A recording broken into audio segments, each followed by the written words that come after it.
Perp Walk. Adam Curry, John C. Dvorak. It's Thursday, March 23rd, 2023. This is your award-winning Get One Nation Media Assassination episode 1540. This is No Agenda. It's all about China.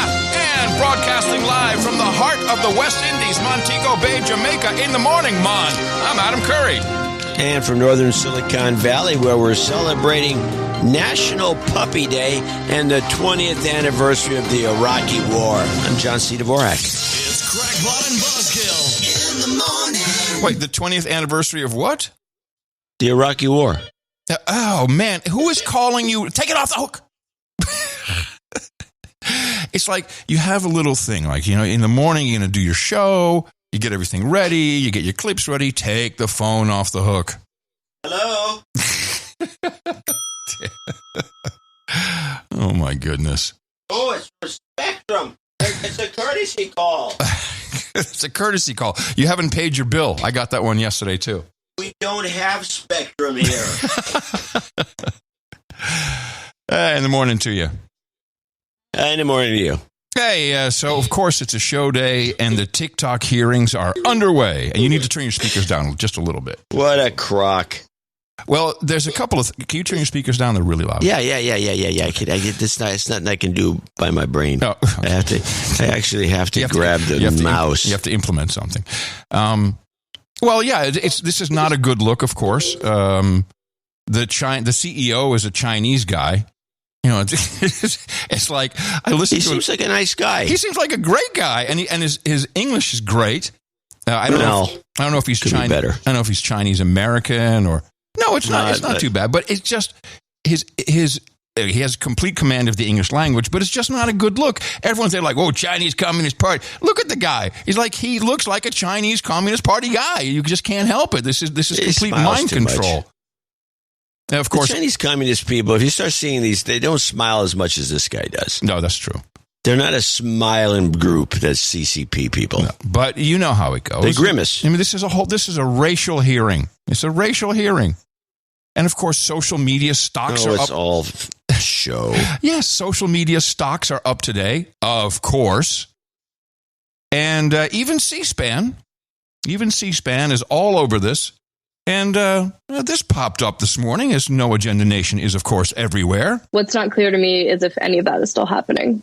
All right, let's talk to Grant next. Independent in Lincoln, Nebraska. Hi, thank you for taking my call. In the morning to you both. You're welcome. I think that the whole national security stuff with the data that TikTok has really falls to the wayside. It's just used as the guest there said, it's a lot of grandstanding by the politicians, and the real issue behind all of this is money, advertising money, and that's something that TikTok seems to be equal, if not a superior competitor to, with Twitter and Facebook, and that because of the amount of engagement, because of the amount of users, TikTok has the ability to bring in a lot of advertising money because of the targeted advertising that they can offer. That is basically eating Facebook and Twitter's lunch. This is an opinion that I agree with, that was shared with Adam Curry from the No Agenda show. There it is. But and right away, she goes to cut him off, of course.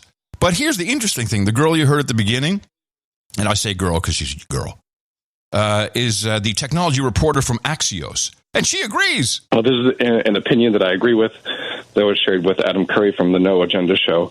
But I think that So, Grant, I've got a question for you. Did you hear they actually turned him down? Did you hear that?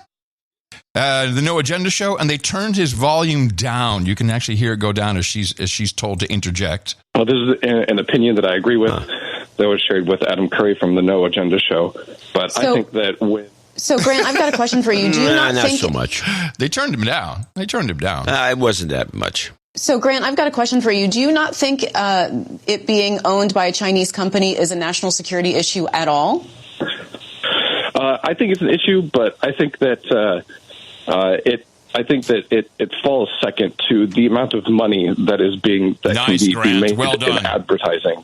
And the financial connections that politicians have with these big social media companies. Got it. Even better. Go ahead, Ashley. So you make a good point. TikTok has been very, very successful in the digital advertising realm. Very successful. Also just been really popular in general. And Facebook. This is the Axios technology reporter, John. Advertising realm. In general. I mean, our guy sounds like someone who knows what's going on. Grant. And she sounds like a dingbat from the Valley. They've also just been really popular in general. Facebook and Twitter and YouTube have taken notice of the competition that they get from TikTok. And that contributes to a lot of what you hear from these other social media companies. You know what the problem is that, they get these technology, and Axios is not a fly-by-night operation. I mean, Axios is she's probably getting paid good money. It's this very serious news organization, but she knows about owned phones. by Loren Jobs, of course. She owns that? Did she own all of that? I believe she's one of the main owners. So I was like, who's on the technology beat? Oh yeah, that's her because she has a phone. She understands TikTok. No, that's exactly what it feels like. It's like this is not someone who understands. Remember the old? This is happened to everybody out there knows these stories. Back 1980-ish era, it was like we need somebody who knows something about technology. Yeah. We find someone. Yeah, exactly. Not necessarily who has a phone, but he has a home computer. Yeah, he's the guy.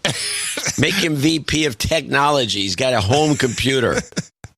Remember that? Yeah, that was a whole era. Yeah, so nothing has really changed. She's got a phone. Make her reporter of technology. TikTok has been very, very successful in the digital advertising realm.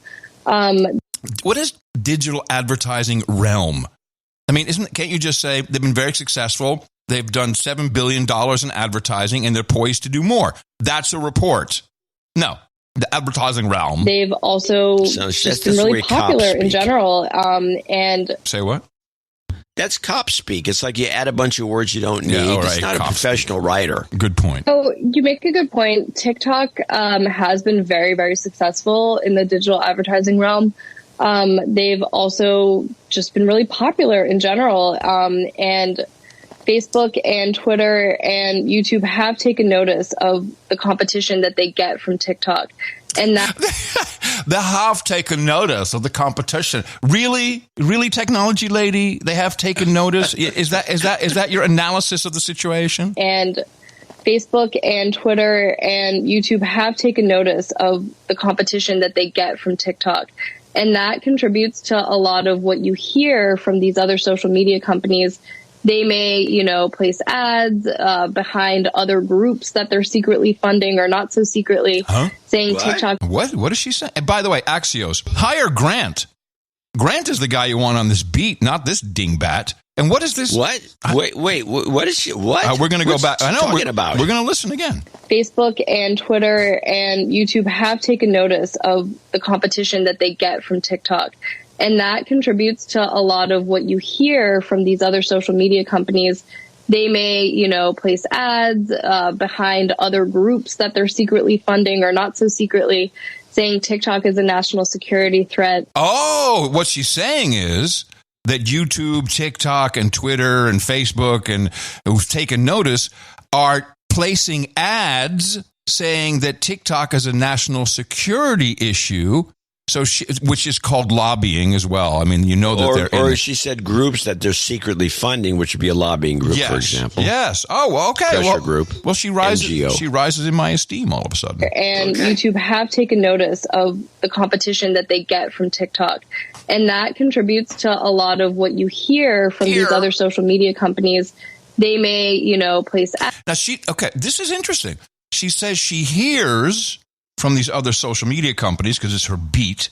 So does she hear this from them directly? Is this a source? Is it an anonymous source? This is very interesting. They may, place ads behind other groups that they're secretly funding or not so secretly, saying TikTok is a national security threat. And maybe they believe those things, but what they also believe is that TikTok is major competition and chipping into their dominance. So there's a lot of play here. I mean, when big tech companies are accused of being monopolists, they like to point to TikTok as thriving competition. Look at TikTok. They're making so much advertising dollars. They're hugely popular among younger users, which is a declining demographic for Facebook. But in situations like this, it's also really advantageous for Meta and Twitter and YouTube and other companies to say, well, yeah, it is a national security concern. And, we're an American company. So she agrees with our guy. That had not come up in the conversation until producer Grant, stepped in and set everybody straight on the channel that no one watches, which is great. Well, that could trigger a cascade effect. Doubtful. I don't know. I mean, of course, you've been hounding it on this show for a while. Yeah. 6 months. Well, I can't wait to listen to some of the testimony because I'm sure there'll be some choice. We'll see exactly who's compromised, but I'm going to say Rubio, top of the list because he's Mr. Security. Hawley, I think, is probably compromised, although I don't want him to be, but I mean, come on. And so the Hawley has to be compromised. There's no question about it. The Wall Street Journal did report that a group of Silicon Valley executives, including investor Peter Thiel and Washington lawmakers, are quietly mobilizing against China's involvement in the U.S. tech industry, ahead of TikTok chief executive Xu Zichu's Capitol Hill testimony. Aren't those the same guys like Peter Thiel that were all for like net neutrality and open internet, and heaven forbid the Chinese are going to block the internet and the Iranians are going to block the internet, so we're going to block the internet? Well, how does this work? I'd like to understand. Would somebody from that group tell me what's going on? Spearheading the effort to create bipartisan bi-coastal alliance of China hawks is Jacob Hellberg, former Google policy advisor who is the newest member of the U.S.-China Economic and Security Review Commission. This is the guy, a congressional research and advisory panel. Mr. Hellberg also serves as an adjunct senior fellow at the Center for a New American Security, this is a lot of money, John, a think tank that specializes in national security issues, and a senior advisor at the Stanford University Center on Geopolitics and Technology, which is dedicated to research on global competition. One of Mr. Hellberg's... Oh, global competition. Does that mean blocking the internet? That's exactly what... By the way, as we have discussed many times on this show, no one in America cares about ransomware, cares about hacking, but... You take off, you turn off TikTok, you take that away from the American people will lose their shit. This is not something to be dealt with lightly. I mean, people will not care. So China can have my information. What good it does them? Yeah. Well, of course it does them no good. I mean, here's the kind of person. I have a clip. Oh, good. There we go. This is what I got it off TikTok. Yeah, that's one of the few times you'll be able to do that ever again. This is the talk clip of the hawk girl. I want to say China is going to have her information. It's going to be used with deadly consequences. My name is Horace, and I'm a red-tailed hawk. In our world, I do have the body of a hawk, but while fronting, I consider myself a Therian, because I am in a human body, but my identity is still a hawk.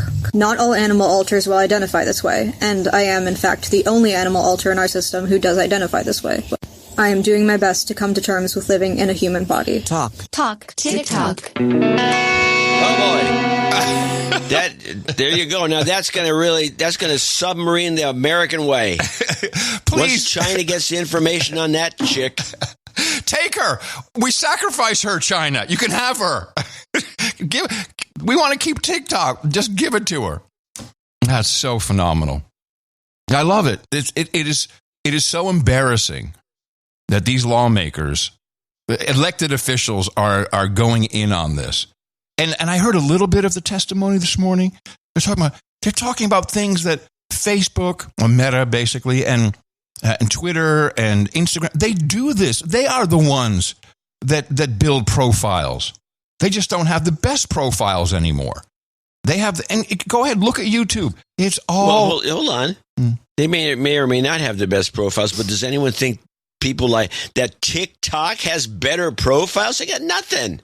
No, as we discussed, they because of the culture of TikTok, they have more about YouTube is people doing shows mostly. It used to be YouTube broadcast yourself. TikTok has become the broadcast yourself. And as we discussed, computer vision, they have the right content to know more about people, what they have in their house, what they're reading, all this stuff. They do. I think they have better profiling. Whatever they have, it's working better. In what way? What way is that companies are?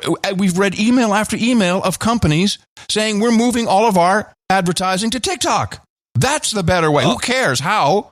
It has a better ROI. Well, yeah, but don't you think a lot of that has to do with just the reach? And the way that TikTok works and operates and the way it slips the ads in? Yes, I don't think it's because they have better dossiers on the American public. No, they have better profile information on their users. That's all. And it's not dossier information. It doesn't even matter. It's better. It's better. And I don't think it's the algorithm either. It's better. You know, why did Orkut not work, and why did Facebook work? You can't even explain. You can try and dissect it. No one really knows. Why did Google Circles? I can tell you some reasons for that one. Why did Google Plus not work? I mean, you can't. Because Google doesn't know what they're doing when it comes to social anything. So they're idiots. We're saying the same thing. We're saying it doesn't even matter. They're kicking everyone's ass. They don't have any more information that is detrimental to the American public. No, they also have 5 million creators. Boy, do I despise that word. Creators. And they're paying them 10 times more than YouTube. You want to see a shitstorm? If those 5 million people, all of a sudden their checks start coming, and of course, they're smart. They just, you know what? How do we get more creators? Oh, I know. Let's pay them more. Everybody's over there. That's the American way. I don't understand why they're blaming the Chinese for everything. It's definitely not the Chinese way. This is a witch trial. It is not the American way to do this with competition. It's pathetic. And I think so what are they saying? Well, you have to publish your algorithm. Okay, fine, we'll publish the algorithm. What they really want is they want it to be an American company so they can go in and say, hey, do you want the IRS to be on your ass? No, then you do what we say. You filter that person out. You know, amplify this message. That's what they want. That can't. It can be nothing else. They want compliance. I'm not going to argue with the fact that they don't have the control that they have with everything. You will never agree with me. You always say I'm not going to argue with you. It's a phenomenal way of doing it. I agree with you. I'm not going to disagree with how you agree with me. They don't have it with TikTok. It's completely out of control. They have the hawk girls on there. What are you going to do? Exactly. Even you are all in on the hawk girls. You love the hawk girls. The hawk girls. Hawk girls. Hawk girls. I don't know how that poor hot girl can live in a human body, but she's doing pretty well. So while China is eating our social media company's lunch, while Xi Jinping is meeting with Putin, Biden is meeting with the cast of Ted Lasso. I mean, doesn't this kind of show you what's going on? That there's something really wrong here? Symbolically, I think you've nailed it. Here's a clip of this is from France 24. The grand entrance for one of the few countries still on friendly terms with Russia.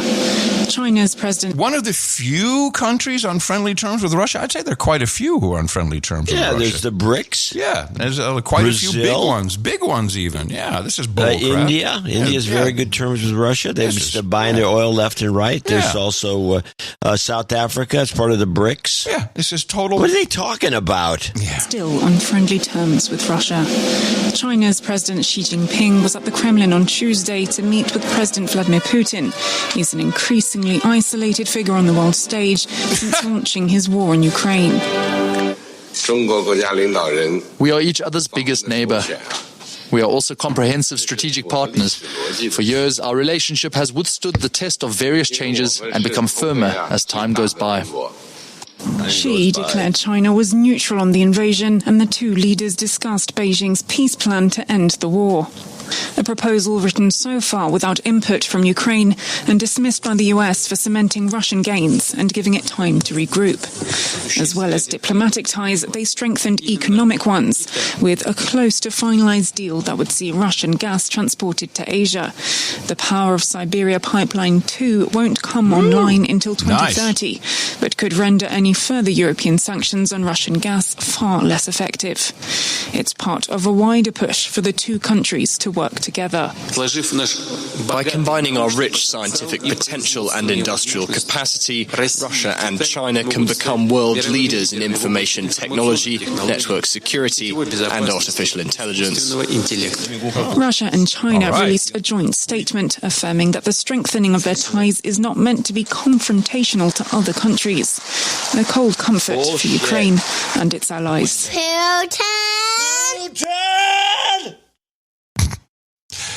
Yeah, and then I guess the translation was between the exchange between Xi and Putin as they were saying goodbye as dear friends. We're making change together that hasn't happened in 100 years, and they're right. You even put that in the newsletter. It's what is happening. This is not supposed to have happened when they opened up China, when Nixon and Kissinger figured how to do it, and they did it. The whole idea was to keep China from partnering with Russia. And then every president ever since his job has been to keep China and Russia from partnering. And meanwhile, here comes Biden. Yeah. Biden and the staff from the old Obama administration, they managed to do it. I have to assume they wanted to do it. Well, we've always thought that Obama was a Chi-Com. Well, he seems that. Remember when he was bowing to them? Yeah. He was kowtowing. Yeah. Kowtowing and bowing. Yeah. You got any China stuff? Yeah, plenty of China stuff. I got some China economy discussion. This is my week of doing some NTD stuff, so it's all news. You'll never have heard any of this. Is NTD. Yeah, of course, no one will have this because we're too obsessed with Trump. Trump getting arraigned, indicted. Woo, perp walk, crab walk. Where's the perp walk? I'm waiting.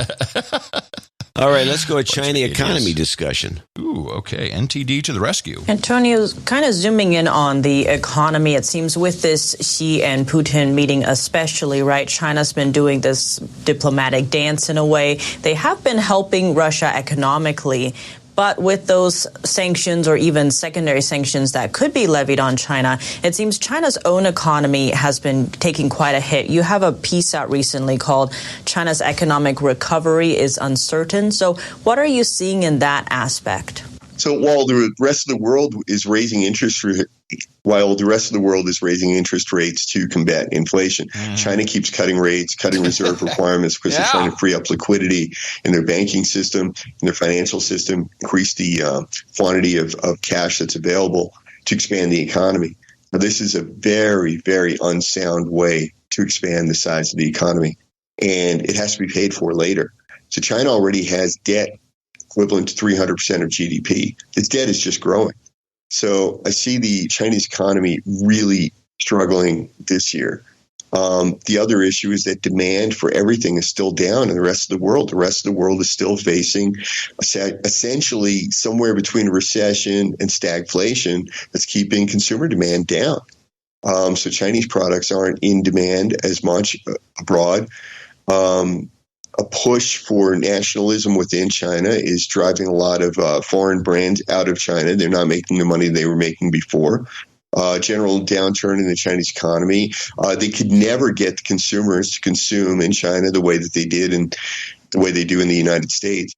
And Antonio, speaking of this, say, economic uncertainty that's unfolding in China right now, here in the U.S., Senator Josh Hawley is introducing a bill that would cancel the country's most favored nation status within 2 years. So if this actually passes, what would be the impact on China? Oh, now we see Hawley's true mission. It's not TikTok. He wants to screw China.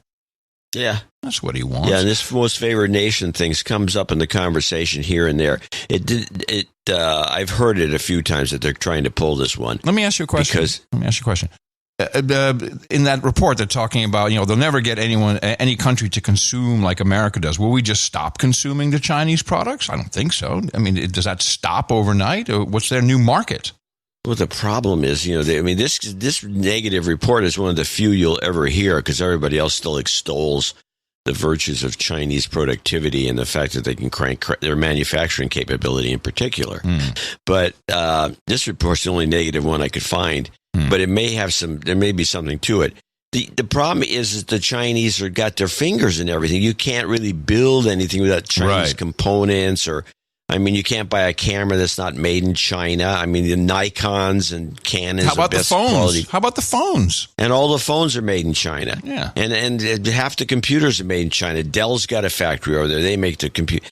So you can't do this, but it would if you pull most favored nations, which changes the way you can do trading.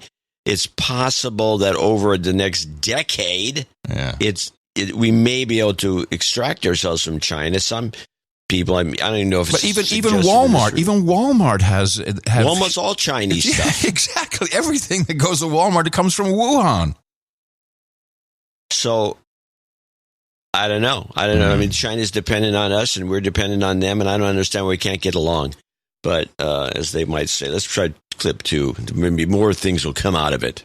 I really, really wish that this would pass. Unfortunately, it's one of those things that comes up every couple of years or months or something. Somebody talks about it, and it just doesn't go anywhere, unfortunately. Now, we are ratcheting up to the credit of the previous administration and the current administration. We are ratcheting this up on both U.S. outbound investment into China, Chinese investment into the United States, trade with China. The chip ban is huge. We're doing a lot of good things, but it's a bunch of piecemeal things. And I really wish that we would do something big like removing their most favored trading nation status, just outright banning imports from China, outright banning investment in China, something along that lines. Because every step of the way, we're tightening this or that, or we're making this or that better. But meanwhile, there's another problem over there. It's another problem. It's like playing the whack-a-mole game. You knock down this mole, and then that one pops up over there. And the problem is that all these profits that China's earning, all this money that they're getting from U.S. investors, it's just going back into weapons. Ultimately, it's funding their technological advancement, AI, new age weapons, new age technology, space wars, all these things. And if we can cut off their money, they won't be able to do it. It's the same concept of what we're doing to Russia. We're hamstring Russia economically so that they can't wage a war. Unfortunately, they have their buddy China feeding them money through the back door, right? And if we could cut that off, that would be great. It's a little more than just Russia getting money through the back door on China. That's total horse crap. Where the analysis falls apart. You can't. What he described it is not possible. No. It would be ideally, cut off all imports, just stop them, and then what do? Our basic vitamin C. You can't even get tires anymore that aren't made in China. The Japanese, all the big Japanese tire firms, they have factories in China and make tires cheaper. You just not do it. We were locked. We're locked up. And what is that? What is that chip ban doing? The Chip Act, which was they had a Chip Act in Europe, they had a Chip Act in the United States. What has that actually done? Well, they're bitching about it, so it must have done something. Well, what it's going to do is make I don't know. I'm surprised that the Chinese haven't gotten further in developing fabs. And it doesn't seem a stretch for them to be able to do artificial intelligence better than Google Barf, which came out yesterday in beta. What a piece of... Did you see my first question? No, I don't know anything about what you've done. Oh, okay. So I did what we always do. It's like, let's test this. So I got on the beta. It's called Google Bard, B-A-R-D. I thought that was Barf. Well, that's what you and I call it, and that's correct. It's Google Barf. And so I asked the question, which I was moaning and groaning about other AI being stupid, and my question was, tell me about Adam Curry, and I'll just read so it spits out a paragraph directly from Wikipedia, and then listen to this. Curry is a vocal critic of the mainstream media, and he has been accused of being a conspiracy theorist. He is also a strong supporter of Donald Trump. In 2017, he was banned from Twitter for violating the company's terms of service. Curry is married to Tina Snyder, and they have one child together. I'm like, Tina, what did you do with our child when I was banned from Twitter? What did she do with the kid? Where's the kid? Where's the kid? But the apologists, that's what's so amazing. People come out and say, well, it's not really good at that. But if you wanted to do a business plan and you can hone it, you can tweak you can tweak it so that it gives you a great idea. It'll even register a domain name, tell you what to get. And what are you people? Stop. It's not great. It's not going to be great. It's never going to be great. Well, never is a little strong, but it's a far cry from great. People they love this. Oh, yeah. Oh, AI is it's like the artist, like a comic strip blog. AI art is so great. No, it's not.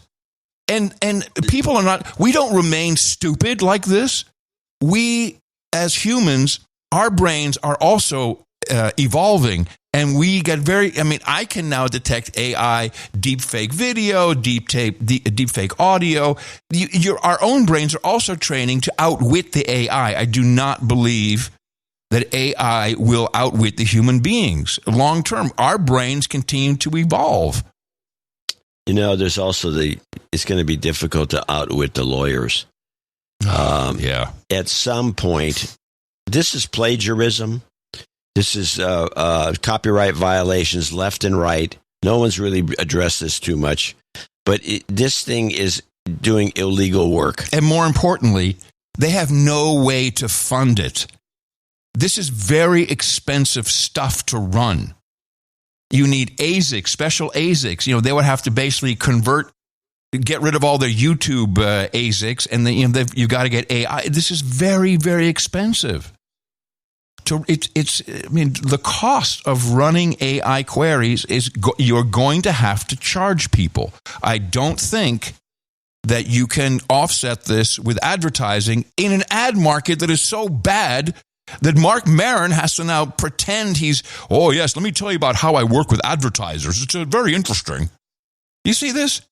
No, I have no idea what you're talking about. Mark Maron, so he is with Acast. Acast is a for all intents and by the way, the lights are flickering. It's possible our power goes out, the generators will kick in. I'll be back in a few minutes. Okay. So he's with Acast, which I think is a Swedish outfit. And I thought he was an independent podcaster. Yes, he is, but his ads come through Acast. So they go out and sell the ads. And then I'm reading all these stories from the so-called podcast industrial complex news. Oh, yes. Acast has come out with a new series where podcasters talk about, themselves. No, it's basically Mark Maron saying, I really liked working with this company. And here's how I worked with that company. They're so desperate. They're putting their top talent. We all had to do this when I worked in mainstream. Hey man, you got to do some pitches for us. You got to talk to the press about how great the ads are, so that advertisers see this. Oh, maybe I should advertise with them. You know what I mean? You know what I mean.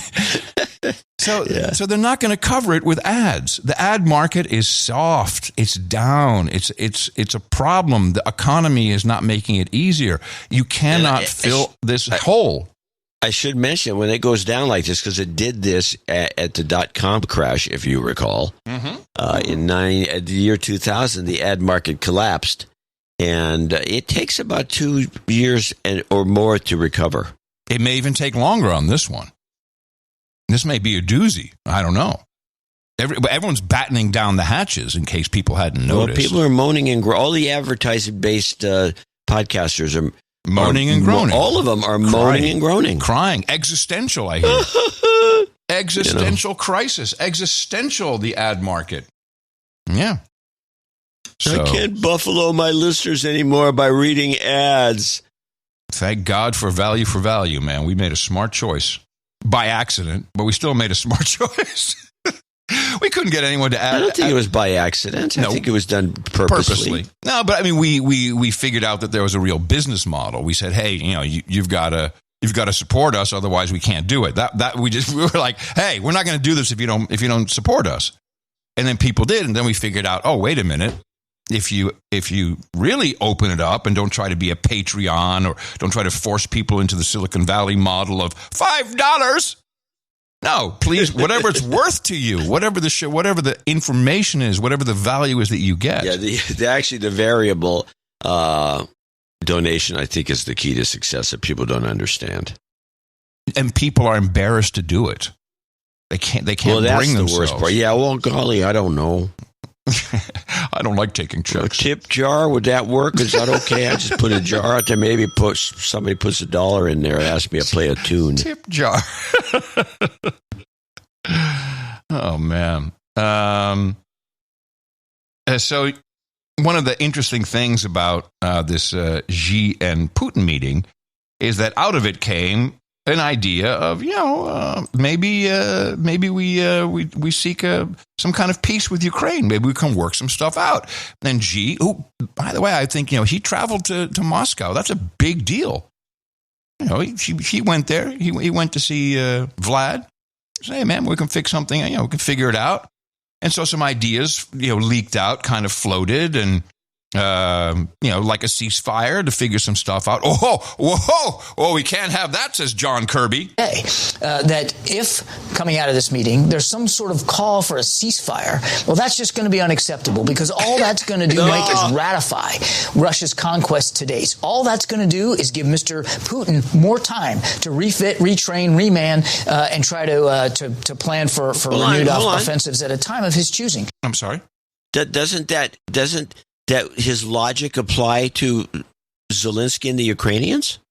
No. It gives them more time to retrain and bring more stuff over, because there's a lag time for moving product, and it's like you give them more time to do this and that and the other. Good observation. It sounds to me like it would give both sides more time. I'm not going to disagree. Good. Russia's conquest to date. All that's going to do is give Mr. Putin more time to refit, retrain, reman, and try to plan for renewed offensives at a time of his choosing. We hope, and we've said this before, that President Xi will call and talk to President Zelensky, because we believe the Chinese need to get the Ukrainian perspective here. Mm-hmm. Oh, yeah. They need to get the Chinese need to get the Ukrainian perspective here. What does that even mean, Kirby? But, the American public, groups in the American public are also mad about this. The Code Pink lady, what's her name again? What's her name? Oh, the Code Pink lady. Pink lady. Yeah, she's at it. Abe Lincoln was our Secretary of State, was testifying, and she interrupted. And I have a little clip of it. Very much for having me here today. All right. Thank you, Mr. Secretary. The committee will be in order. I want to keep fueling a proxy war with Russia that could lead us to World War III or a nuclear holocaust. You're supposed to be a diplomat. Start negotiating. If you don't like the Chinese proposal, where is your peace proposal? The American people want you to negotiate. Be a diplomat. Do your job now. Medea Benjamin is the Code Pink lady. Well, good for her. Yeah. Exactly. We have a Code Pink office, one of the main ones in the area. No, here. it's a bit, but who's funding her now? Is my question. The Chinese? Soros, probably. No. Soros wants the demise and destruction, doesn't he? Yeah, I guess he would. Yeah, he doesn't want anything solved. But whoever's paying her, that part of the American. But she's right. Yeah, of course she's right. Where's our negotiators? Where are the great diplomats? I mean, come on. I have a series of clips here of one of the greatest diplomats and one of the greatest hoaxes of all time. And I love these Russian guys, Vovan and Lexus. These are the guys that they called up Schumer. They called up, I think it's the same guys.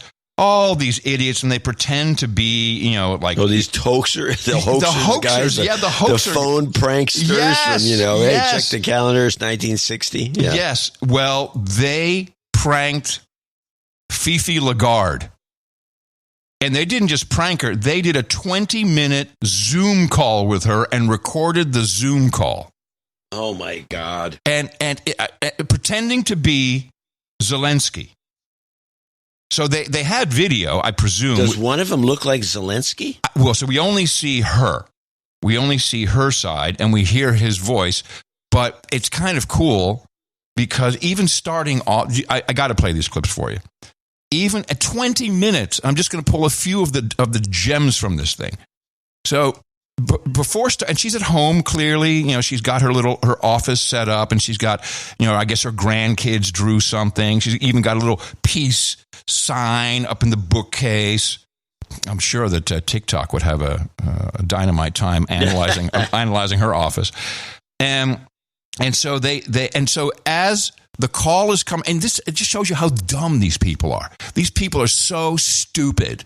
Now, for context, she is now the president of the European Central Bank, the European Federal Reserve, where they took all the money of Europe and all the guilders and the drachmas and all these cool little monies and made one big euro thing, and so it's all under her control. And she used to be head of the IMF, so she is the shill, and she got the IMF job by basically taken down the guy who was in charge. Remember that? Strauss, whatever his name was. Yes, Hans Strauss. He had, all of a sudden, he had accosted the hooker. There was the cleaning lady. It was the cleaning lady in the hotel in New York. It wasn't a hooker. Lady, right? Yeah, sure. Exactly. So, but she's a shill, but she's also, you're going to see how dumb she is. So of course, what do all the elite ladies think of Zelensky? They all love him. Oh, he's so handsome. So they start handsome, really. Come on, he's a little gnomey guy. I know, but you see all the women who go meet. You've seen it. Zelensky. All the Hollywood. Zelensky. Sean Penn wants to bone him. Come on, everyone loves Zelensky. Well, Sean Penn. Okay. So she's primping her hair in the beginning as the call is connecting. She's like, Zelensky. Get ready for him. Hello? Can you hear me?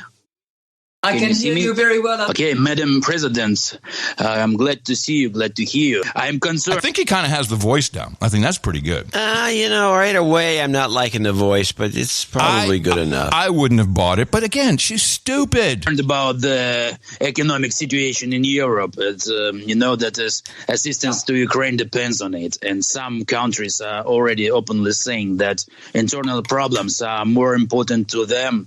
It's important to listen to this first 45 seconds because he's just setting up. He's kind of getting her in the mood for the hoax, which is never paid off as far as I know. I mean, she never catches on to it. She thinks she really spoke with Zelensky, so he's kind of setting the stage. Economics, rah rah rah, and Ukraine.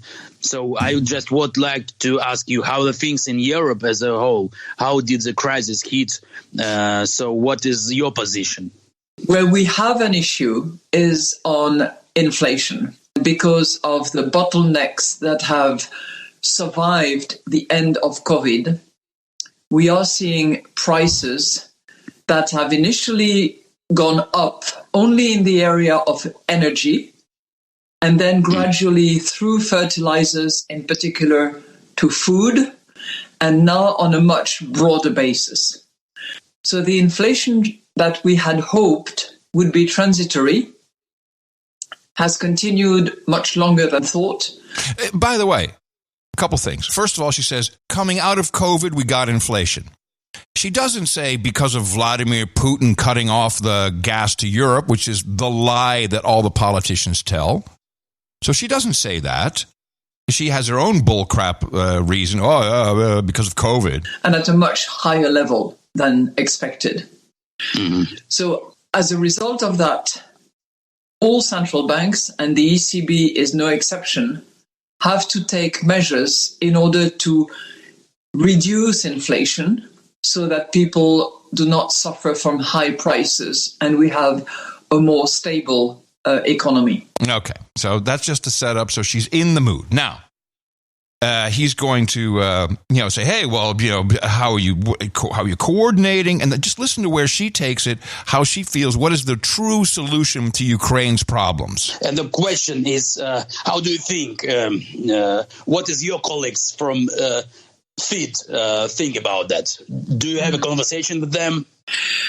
We not only, we do, of course, have conversations. We exchange a lot. And actually, I will be seeing Jay Powell tonight. We have dinner tonight. Oh!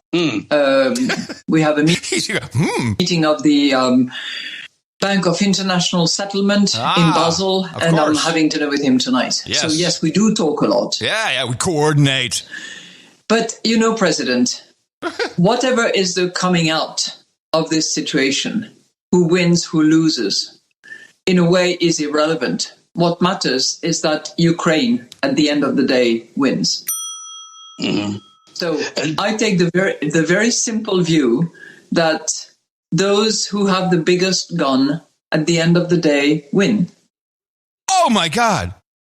This is how the elites think. Hey, as long as we have the bigger gun, then they win. That's how it works. Right? This is a very stupid, basic, Wild West cowboy principle. Which you're all in on. Mm-hmm. It is the case at the moment that the biggest military power in the world is the United States. So the United States is supplying the biggest shipment of weapons, is providing a very large amount of funding, and that's the reality that we deal with. And I don't think that we can just argue about who wins, who loses. It's you who has to win, and we have to make every effort we can to support you. How stupid are these people? I mean, she really believes, as long as we have the biggest gun. Don't we have a clip?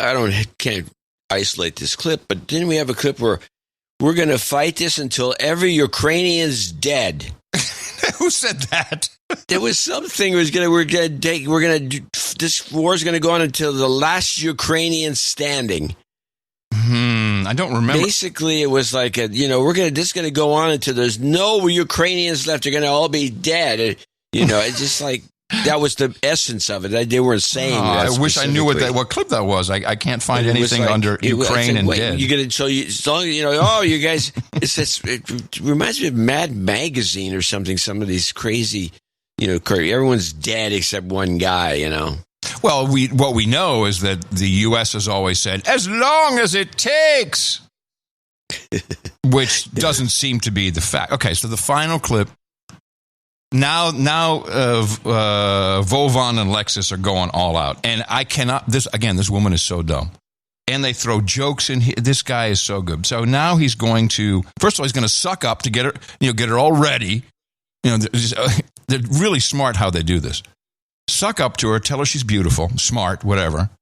And then he's going to say, okay, so, he wants to know when is the central bank digital currency coming, the e-euro.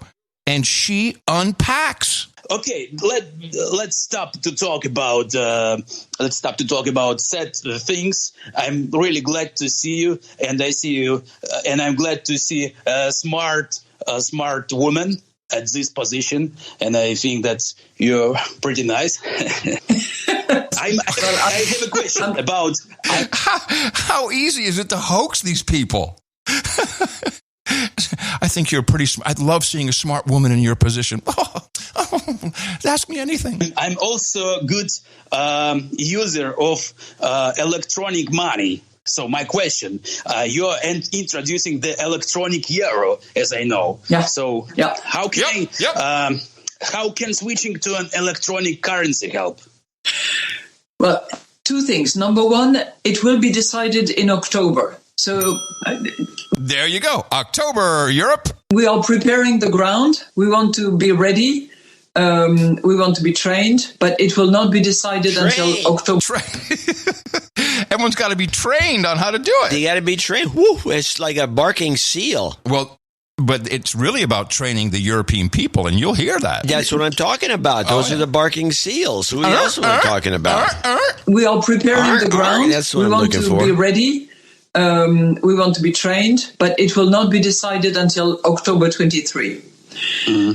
The reason and I'm thinking when she says it will not be decided, I mean, what I think she's saying is that's when we're basically announce it. We're going to train everybody October 2023. Then we're just going to announce it. Then it's coming. So I don't know if that means it happens, or maybe it happens in 2024. But the hammer's coming down in October. Digital euro. We are preparing the ground. Well, hold on. So didn't, when you were in Holland the last time, didn't they move everything so you can't have cash? Ooh, that's coming up. We want to be ready. We want to be trained, but it will not be decided until October 23. The reason I'm personally convinced that we have to move ahead is a situation like the one we are in now. We are dependent on the supply of gas by a very unfriendly country. I don't want Europe to be dependent on an unfriendly country's currency, for instance. An unfriendly country's currency. Wait a minute, isn't the petrodollar? Hold on a second. She's talking about us. Well, is she, though? I think she's moved beyond the dollar. The petrodollar is done. It's dead. No. She's not thinking about us or the dollar. Unfriendly country. I don't want Europe to be dependent on an unfriendly country's currency. For instance, I don't know, the Chinese currency, the Russian currency, the whatever. Or dependent on a friendly currency, but which is activated by a private corporate entity like, Facebook or like Google or anybody like. I'm user of Bitcoin too. Okay. So she's not even talking about the dollar. She says, I don't have to buy our energy in Chinese currency or Russian currency. This is quite spectacular, I think, for her to be saying these things. And now he's going to start hoaxing her hard with Bitcoin. Like Google or anybody like. I'm user of Bitcoin too.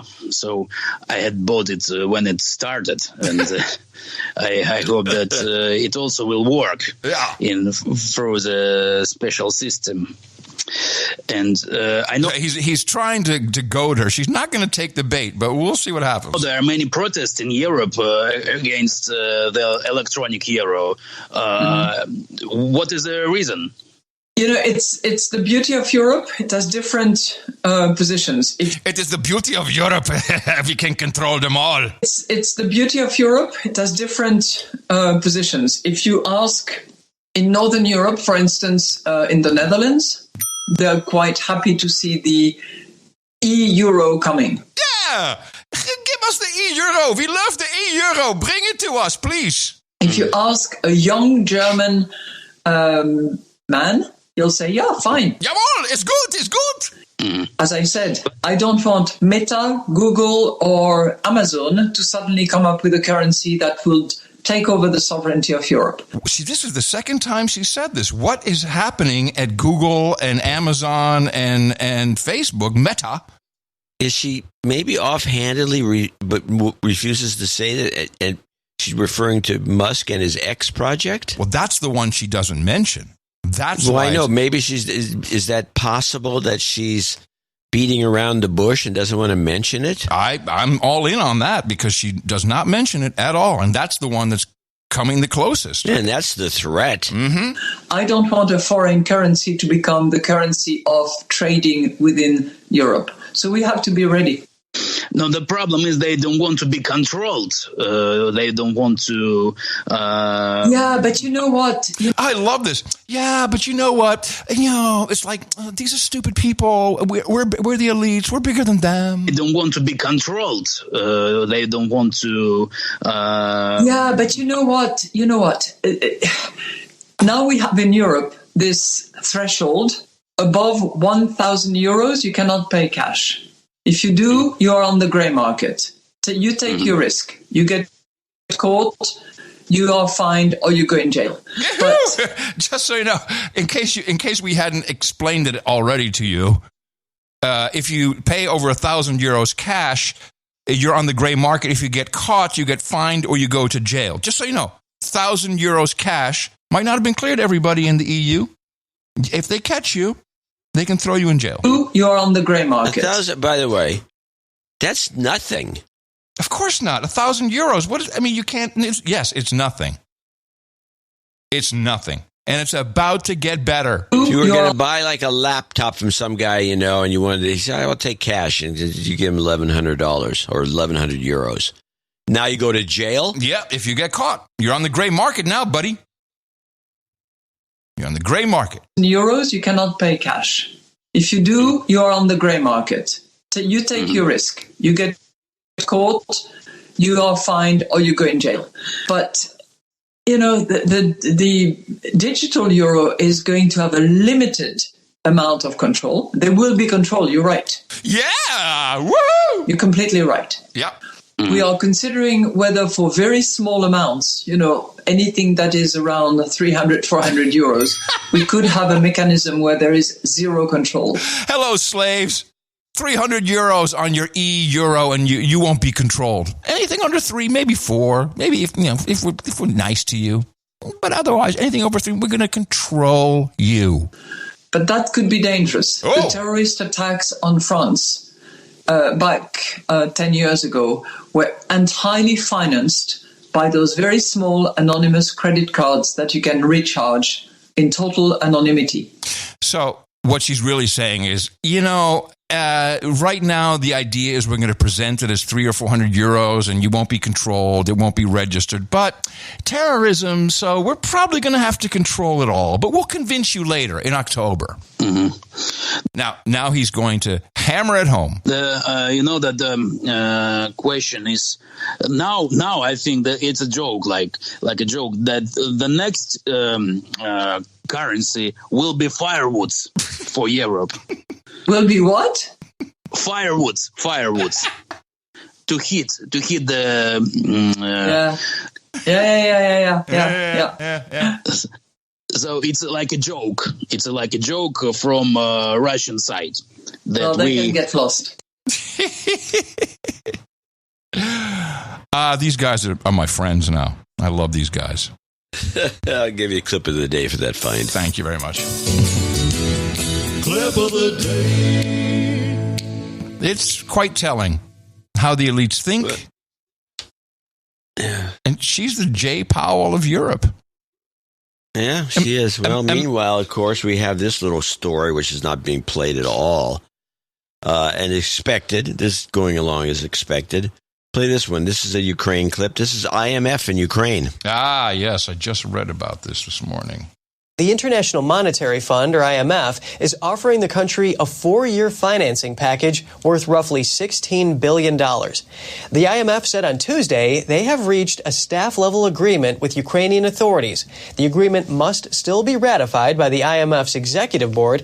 If approved, this would be Ukraine's biggest loan package since war started. It would also be the IMF's biggest loan to a country involved in an active conflict. The IMF said its executive board is expected to discuss approval in the coming weeks. The Ukrainian Prime Minister and U.S. Treasury Secretary Janet Yellen welcomed the deal. So we'll have them completely under control. Austerity. Austerity's coming, Ukraine. Those poor people. Whatever's left of that country. I mean, it's got to be over. It's just got to be over. Oh, there still was some... there was still some military-industrial complex spending, the EU this time. The foreign and defense ministers of the European Union have agreed on a €2 billion plan to send desperately needed ammunition to Ukraine. Now, the deal will provide Kyiv with 1 million artillery shells over the next year. The funds are also intended to help EU member states replenish their own ammunition supplies, which have dwindled rapidly since the war in Ukraine began. I didn't even know who manufactures ammo in Europe. Do you know? Well, they said Norway. I saw that report. They said Norway, I guess, has a couple factories. No, France and Sweden. France for sure. But of course, they can always go back to Scranton and get some shells from us. This is the report along these same lines that I got was a little weird because I can't get a kind of a I can't figure out what's going on with these F-16s. Play this no F-16 clip. The U.S. is saying no to sending fighter jets to Ukraine. This despite fellow NATO members Poland and Slovakia doing just that. The State Department says Poland and Slovakia's moves would not impact U.S. policy. Secretary of State Antony Blinken called Poland's choice a sovereign decision. Poland announced on March 16th it would send fighter jets to Ukraine, becoming the first NATO country to do so. Poland and Slovakia's move could be a turning point for Ukraine in repelling Russia's invasion. Kyiv has asked for fighter jets since last year, only for Washington and other NATO allies to refuse. Well, I think it's clear. They just don't. They want the war to end. They don't want to actually kill anybody with the F-16s. Yeah, but they keep saying they're going to send them, and they're not going to send them. They're going to send them. I mean, this is a report from yesterday. We're Indian givers. Sorry for being politically incorrect.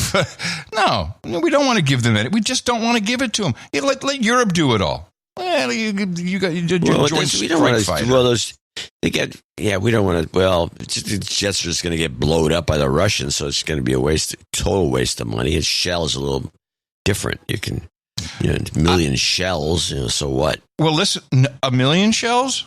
I don't think so. 5,000. Well, that last batch, they already blew up a million shells. Well, listen to this. Here's some numbers in this report from France 24. 5,155 millimeter shells are fired each day in Ukraine. 5,000 are fired each day in Ukraine. Where are they going? Are they doing nothing? The army says it does not have enough for its needs and wants Ukraine's allies to fill the gap as soon as possible. This munitions factory, Nexter, is the only one in France making the shells.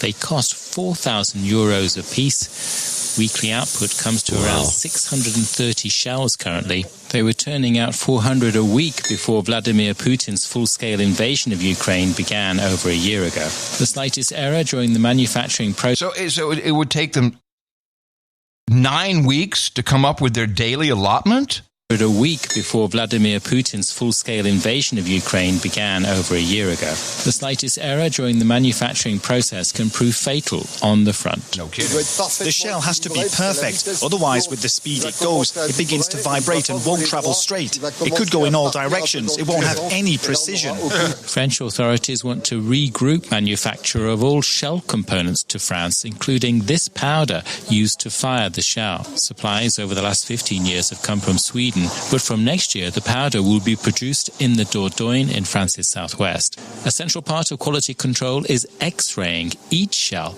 to give it the all-clear. So that's some kind of move, too. I'm not quite sure what it means, but moving the powder manufacture from Sweden to France, there's something going on there. Something's going on everywhere. So they're just shooting these things off, 5,000 at a pop, and then it's like... oh, heaven forbid they're not accurate. Yeah. Are you kidding me? No. Do you think that they actually have a target? No, I think they're just like fireworks. They're just shooting stuff around. It seems. I have this funny clip. This is a weird request for Blinken. The State Department is facing a deadline to provide documents on the Afghanistan withdrawal. The chairman of the House Foreign Affairs Committee sent a letter to Secretary of State Antony Blinken. Congressman Michael McCaul said in the letter that the State Department must send at least 3 requested documents by the end of today. McCaul said the committee will issue a subpoena if the materials are not produced before March 23rd, the day of Blinken's testimony before the committee. A State Department spokesperson said the department is providing hundreds of pages of documents and will continue to do so, but he said he could not answer when the department would provide the 3 specific documents most urgently requested. So what exactly do they want? They want, I guess there's some sort of corruption that's involved with their leaving Afghanistan, and they're looking for 3 specific documents that I guess some whistleblower told them about. And they can't seem to extract them. And McCall's in charge of getting that? Mr. Military Industrial Complex? I don't get it. By the way, you know Paki Sharma, who was at WION and she left? And your friend. Yes, and she's not first post. And most of her stories, I don't know, they're too long. There's nothing really good. Not clippable. But I got one that's very clippable, very short. And this is about Afghanistan. Now that, we've withdrawn the Taliban is in trouble. A recent study shows that the Taliban is having difficulty adapting to typical civilian life. They're tired of daily things that haunt most mere mortals, like traffic, thieves, and office jobs. How times have changed. The Taliban is complaining about being robbed by common thieves, and they despise desk jobs. Most of them are now quiet quitting or doing the bare minimum at their jobs. Instead of being the harbingers of doom, they're stuck in Twitter's doom scroll. They complain about spending most of their time on Twitter. They've become addicted to the internet. They say they, quote-unquote, miss the jihad life. The Taliban clearly misses the good things, like causing bloodshed. They're quiet quitting. The Taliban is quiet quitting because they're bored. And they're on Twitter? Yeah, they're doom scrolling. Of course, there's no one to kill. There's no one left to kill. There's nothing left to do. Decades and decades. Wait till they get on TikTok. Decades and decades of killing, and now we got to like direct traffic, and we got to have law enforcement. They're getting robbed by locals. We don't want to get robbed by common criminals. Where's the jihadi bloodshed? This is great. Yeah, this is great. This is well done. Yeah. They need a new enemy, I guess. I'm not sure what they want to do. Well, the place is falling apart. It's got of course it is. All the reports. It's they're desperate. They're broke. Mm-hmm. People are starving to death. It's not good. No, the NGOs have all been kicked out, or they haven't been kicked out, but they make sure that women can't run them, and most of them are run by women. Yeah, and so that's the end of that. Yeah, is that because they're women? What is that because they're women? You said the way you said that was kind of weird. No, they kicked the women out. They won't let the women do anything. I see what you're saying. Taliban guys, they've gone back to their old ways. Oh, right. So because they won't let women run the show and run the office and do all the stuff that, they're meticulously good at. That they're good. I don't want to say they're any better than men at it, but they like in the situations with an NGO that's pretty much, let's say, managed by women. Right. You need women. Right. So, no, can't have that there in that area. There's another. I've just got a lot of China stuff here that might be interesting. Okay. All right. Let's start with first of all. Here's a story that we never heard of, and I didn't know this was going on over and over again. Which reminds me, in San Francisco, we've had these police stations, gang fights at Stonestown Mall. Wait, it was Stonestown Mall. So Stonestown Mall in Mm-hmm. San Francisco. Mm-hmm. I guess it's Wednesday when the kids get out of school early. They go to the mall and then there's a big fight. You can look it up. Google's got lots of movies of them. Oh, okay. And these kids are wailing on each other. It's quite something to see. What kind of kids? The crap. High school kids. Mm-hmm. And they're stomping each other, and they're beating the security guards up. It's just, and it's been going on. And they claim it's happened 3 times over the weekend. It was happening, and they're making a big fuss about it because the cops can't do anything about it because there's not enough cops. There's literally hundreds of kids fighting, and then if you talk to some of the kids or they interview some of the kids, this has been going on for months. These fights in the mall, and they're just violent fights. And of course, San Francisco has got lax everything, so they can't do anything about it. But I remember when I was a kid, we used to have situations like this too. And it's not like new.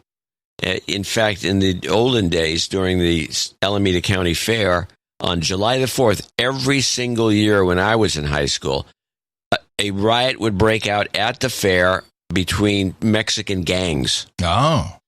And they just beat the crap. I was there for a couple of them. It was just fights every which way. You look all around you. You don't get caught up in it because you're not a member of either one of the gangs and they know who everybody is.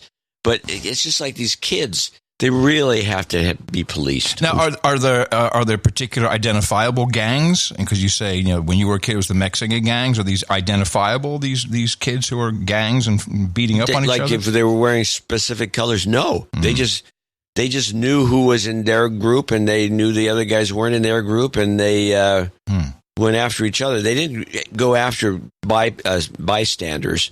And this seems like the Stonestown Mall stuff. If you stay out of the way, you won't get hurt because they're not going after bystanders. There's something's going on. There's some action. The police have been defunded, and the children are allowed to do anything they want because all their parents are woke. It's San Francisco. Hello. Yeah, that's exactly right. What you just said. I agree. Do you have a clip? Well, let's go to the clip. I was trying to figure which one it was. It's stuff that you don't hear about. This is sandstorm in China. Sandstorm in China? A sandstorm shrouded Beijing in northern China on Wednesday as air pollution rose to hazardous levels. The sandstorm blanketed buildings and roads in a thick cloud of orange dust. Beijing has experienced sand and dust storms over the past several days, causing pollution levels to increase drastically. Today, the air quality index reached a level considered very hazardous to human health, a figure that is more than 37 times the daily average guideline set by the World Health Organization. Visibility is very poor in many areas, but residents in Beijing said the weather mostly didn't hamper their daily routine. In terms of effects from the sandstorm, there is the smell of dust on the subway. But when I go outside, I can't feel it that much because the subway entrance is very close to my home. The impacts are not that great, but can still feel the effects of it. This is the third sandstorm this month. A government agency issued yellow warnings for nearly a dozen provinces for Wednesday and Thursday. Beijing is regularly hit with sandstorms in the spring, with the smog made worse by industrial pollution. You've really confused me. What does this have to do with the gangs, kids beating up in San Francisco? I was discussing about the gangs is the unreported aspect of it, which is the fact that nobody, unless you're local, knows that this has been going on for months on end, but nationally you think it just happened. But the sandstorms in China, I didn't know where's this desert that's creating the sandstorms. Do we have any Chinese listeners that can tell us? No. I was in a sandstorm once in my life, a real one. I was in one too. Mine was in the Negev, Israel. And it was a sandstorm, and it's not like what you think and you see it in a movie. It's just basically it's like a fog of sand.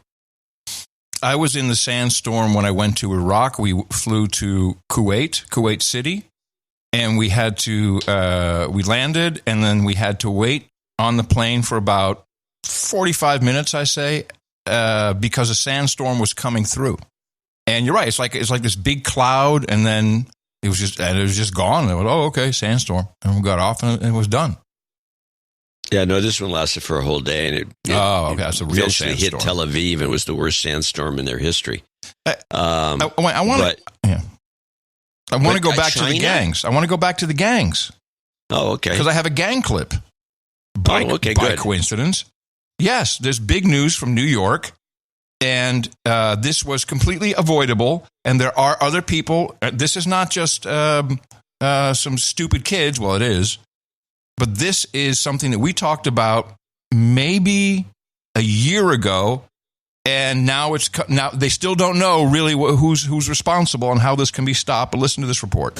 Officials think this could be the largest gang takedown in history in the borough of Queens, and Fox 5 was given exclusive access as it happened. The Queens District Attorney, along with the NYPD Chief of Detectives, announcing the 151-count indictment of 33 alleged gang members. Our own Lisa Evers was embedded with the operation as NYPD detectives rounded up the suspects, and she is here now to bring us this Fox 5 exclusive. Lisa, take it away. Well, Chris, this long-term investigation began with the murder of a promising teen basketball player. Now, nearly 4 years later, NYPD detectives tell us they have dismantled two rival gangs who terrorized South Jamaica residents with reckless gunfire, using drill music videos and social media to fuel their beefs. I talked about this specifically, the drill rap, which is happening on YouTube, where kids are rapping about which other kid they're going to kill. They go off and they do it, and then they do another drill rap video about killing the kid, and then the other team, the other gang does the same. And this is being propagated by YouTube algorithms and sub-labels of Sony and Universal Music. They give these guys publishing deals to make these records. It hits the algos, then Spotify picks them up once they have the record deal, and Spotify is then promoting this stuff. This is what? Yes, I got this from Mo. This is this is drill rap. It's happening everywhere. It's happening in the UK. It's happening all over the world in the weirdest places.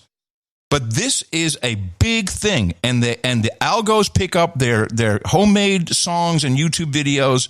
Then they get record deals, sub-label publishing deals, and then they get played on Spotify, and then they're just killing each other.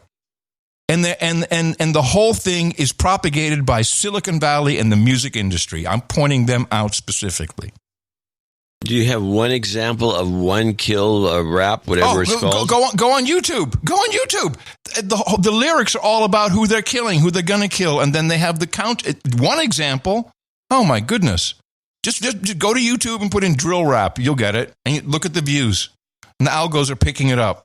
I have many examples. I don't have anything clipped. Oh yeah. Yep. Well, this is not good. But in case you hadn't noticed, the music business has moved to this model of songs about young black men killing each other. It's been that way for a while. There's radio stations that play it. The algorithms promote it. Yeah. This is what the music business has become. Well, you can make the argument that that's what they want. I think I'm not going to argue with that. Exactly. Hey, we got. I think we have to do 2 donation segments. So before we take our first one, everybody bails, losers. The big IPCC report came out. Did you read it? Another one. They keep coming out. Well, this is the new one, and this is the. It's not just the IPCC report. This is the synthesis report. And this report doesn't just tell us we're all going to die. It tells us what we need to do about it. And I have a little intro here. It's well worth listening to all 7 minutes of Antonio Guterres because he has a new speechwriter. I just have a minute.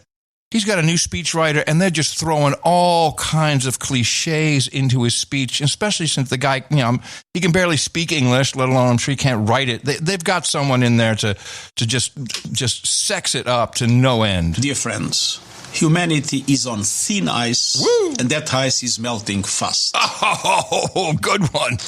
As today's report of the Intergovernmental Panel on Climate Change, IPCC, details, humans are responsible for virtually all global heating over the last 200 years. Yeah, 200 years. 200 years we're responsible for it. 200 years. The rate what? Oh, yeah. Don't you argue. Heating over the last 200 years. The rate of temperature rise in the last half century is the highest in 2,000 years. Whoa! The rate of rise is the highest in 2,000 years. Concentrations of carbon dioxide are at their highest in at least 2 million years. 2 million years! The climate time bomb is ticking. The climate time bomb is ticking. Remind you of anything? Well, the other time the bombs, population bomb, time bomb, yeah. In at least 2 million years, the climate time bomb is ticking. Time bomb. But today's IPCC report is a how-to guide to defuse the climate time bomb. Oh, to time bomb. Defuse the climate time bomb. It is a survival guide for humanity. Oh. As it shows, the 1.5 degree limit is achievable. But it will take a quantum leap in climate action. A quantum leap in climate action? This report is a clarion call to massively fast-track climate efforts by every country and every sector and on every time frame.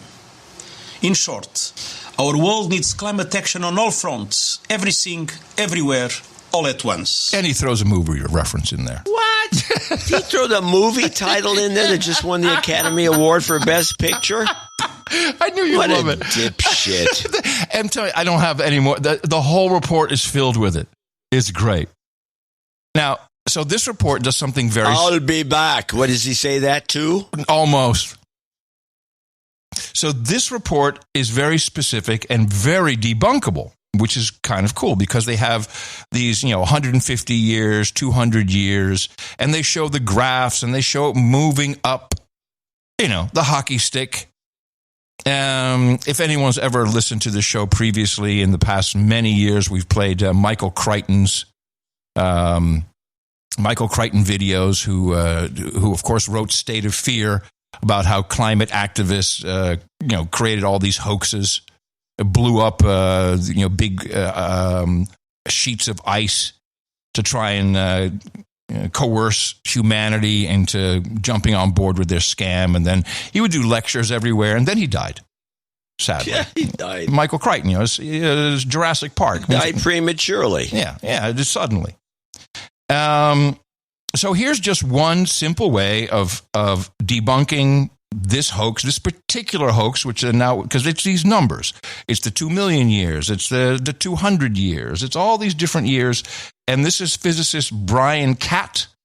And he will explain exactly how this manipulation is done. We've been warming now for the last sort of 150 years or so, give or take, since about 1850. There's something interesting about that period, isn't it? Tell us about that, because why do they choose that point? Oh, that's because it's the lowest point. We are at 1 degree above the coldest it's been in the last 10,000 years. Let's just repeat that. I mean, that's remarkable. And the other remarkable thing is it's 2 degrees cooler than the warmest it's been in the last 10,000 years, which is the Egyptian and the Minoan period. So this is really important, folks, because this is data, and that essentially the IPCC, they always talk about that we are 1 degree higher than the pre-industrialization period, that 150 years ago.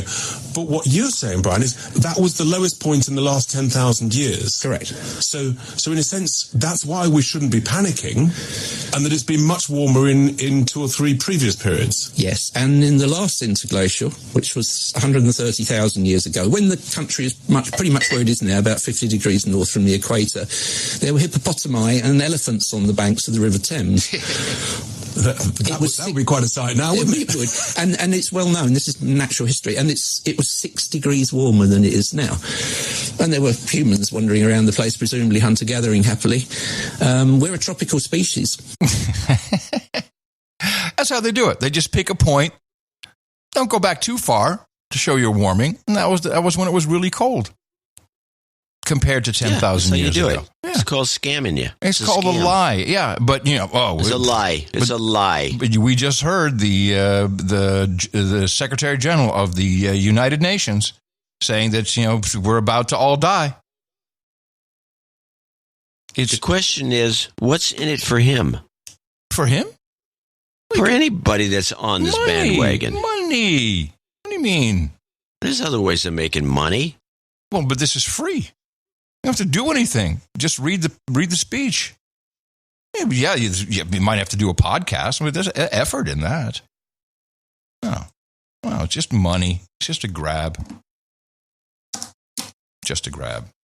Or as we might say, value.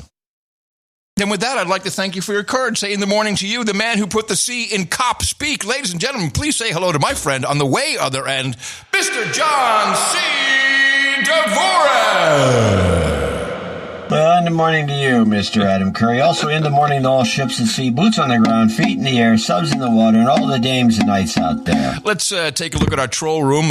Trolls diligently hanging out. Let's see. Put your hands up, trolls. 1943. I think we're a little above average for our Thursday, are we not? Yeah. Good. That won't last. No, of course not. It's 1943, and now it's 1909. Of course, the minute we say, "Hey, was this valuable?" I don't want to hear the question, because if I hear the question about value, I might be compelled to support them. Oh no, I got to run away. But you can join the trolls at trollroom.io. Where are they going? Who knows? Oh my God, there's no more content left. Well, this is where you're wrong, my trolls. Trollroom.io, you can listen to the stream live Thursdays and Sundays, but it's 24/7. The No Agenda stream is the best podcast network in the universe because it's all talk, no commercials, and trolling all the time. And from that page, you can go right into the troll room and troll as much as you like. We have lots of live shows. Or get one of the modern podcast apps at podcastapps.com, which will even alert you, and it will dump you right into the troll room on the same app where you get your podcasts, all of your podcasts. We recommend Podcast Addict and Podverse currently, the ones that are supporting this great feature. Of course, you can also follow us at noagendasocial.com. I had to block a couple people. People are getting annoying.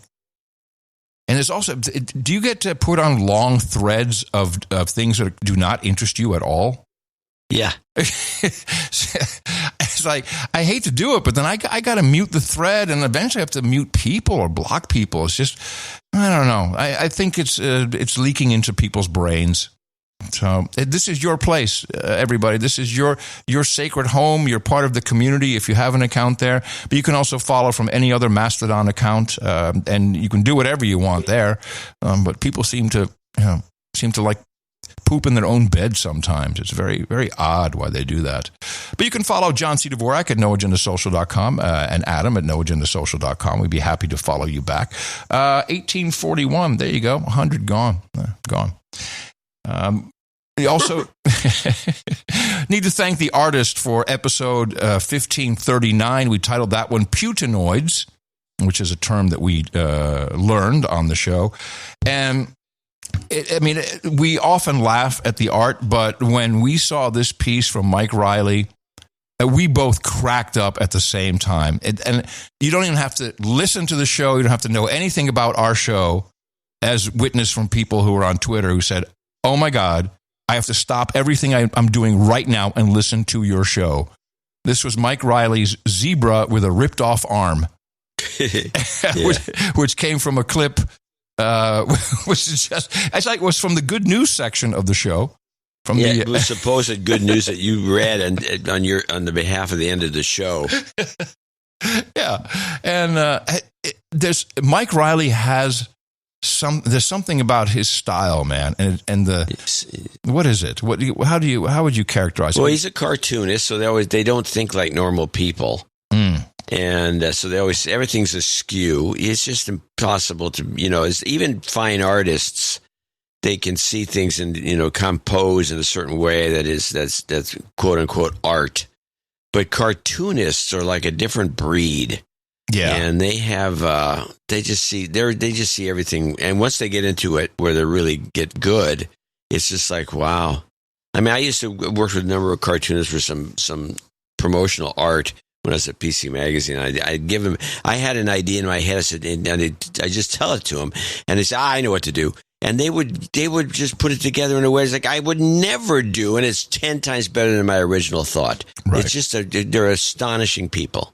And what I love is we don't have to give any of our artists any direction at all. No, in this case, it's like spot art. They just do it. And now, Riley, he did enter an earlier piece, which was the same, with a pink background. Yeah. And I'm glad he switched it to that kind of, what is that, dirty orange? What is that color? Well, he probably wouldn't have got it with that other background because everything bled into it. It was really a problem. Literally, the blood from the ripped off arm. He must have looked at it and said, no, this is no good. Oh, the man is a genius. Certified genius. It was very, very funny. We were just cracking up. Now we of course look at all the art, and you can follow along. NoAgendaArtGenerator.com is where everyone uploads, and you can participate too.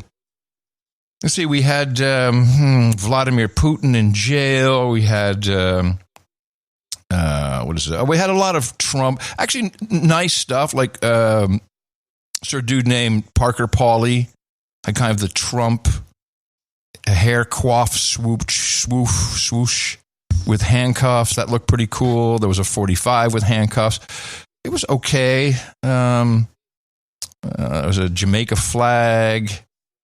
What else was there? There was a lot of Trump indictment clips, which I would say in general were just not really, just like, I don't think that is attractive anymore for any product. Would you say? Yeah, I agree. There were some concept pieces. It was Jacques the Robot we talked about. Did you ever find out what? No, we've actually talked about at the dinner table for a long time, and nobody remembers, including JC. He doesn't remember what his other alter ego was? The third one, yeah. 1771, we lost 200 trolls. Goodbye, trolls. Drown. Hope you drown. Jenny Boys for Life, which you used for the newsletter, which I liked. But again, it wasn't really something. I mean, there was nothing that compared to O'Reilly's. No, there was no comparison. There really wasn't. What else was there? Some Bitcoin stuff. No. A comic strip blogger with anti-AI art. No, it was really it. I mean, sometimes you just go, okay, that's it. There's just no two ways about it. But we appreciate the work that all of the artists do. I mean, you really, you kick ass. Every single show, we have so much to choose from. We haven't gone back to the Evergreen archives in many, many months, I don't think. Because there's just always something that we can choose from. We did about 5 months ago. Yeah, but that's many, many months, 5 months ago. And it's already filling up now. You can follow along. NoAgendaArtGenerator.com. The artists do this live on the... And by the way, O'Reilly, he had to haul ass on doing that thing because it was near the end of the show. If I don't believe he had a zebra in his back pocket. Is that a zebra in your back pocket? Or are you just happy to see me? NoAgendaArtGenerator.com. Thank you again to all of our artists. We appreciate the work you do. I hope you appreciate the critique that we give you, because no one else will be as honest with you as we are. That's for sure. Now, let us thank the executive and associate executive producers for episode 1540. And we will kick it off with our monthly massive supporter, Sir Onimus of Dogpatch and Lower Slobovia, 2252. He always comes in with numbers we have no idea what they mean, but it's always very meaningful to us. He receives so much value from this show. This is what he returns back to us. And I want to read his note, which as usual comes in with cash and is typewritten. It actually, is that printed? Or is that a typewriter? Can you tell? That must be printed. I'm pretty sure it's a printer, but yeah, it has to be printed. From Sir Onimus of Dogpatch and Lower Slobovia, thank you for the continuing hard work in keeping us informed of world events and reminding us of the bias in reporting to sway our views.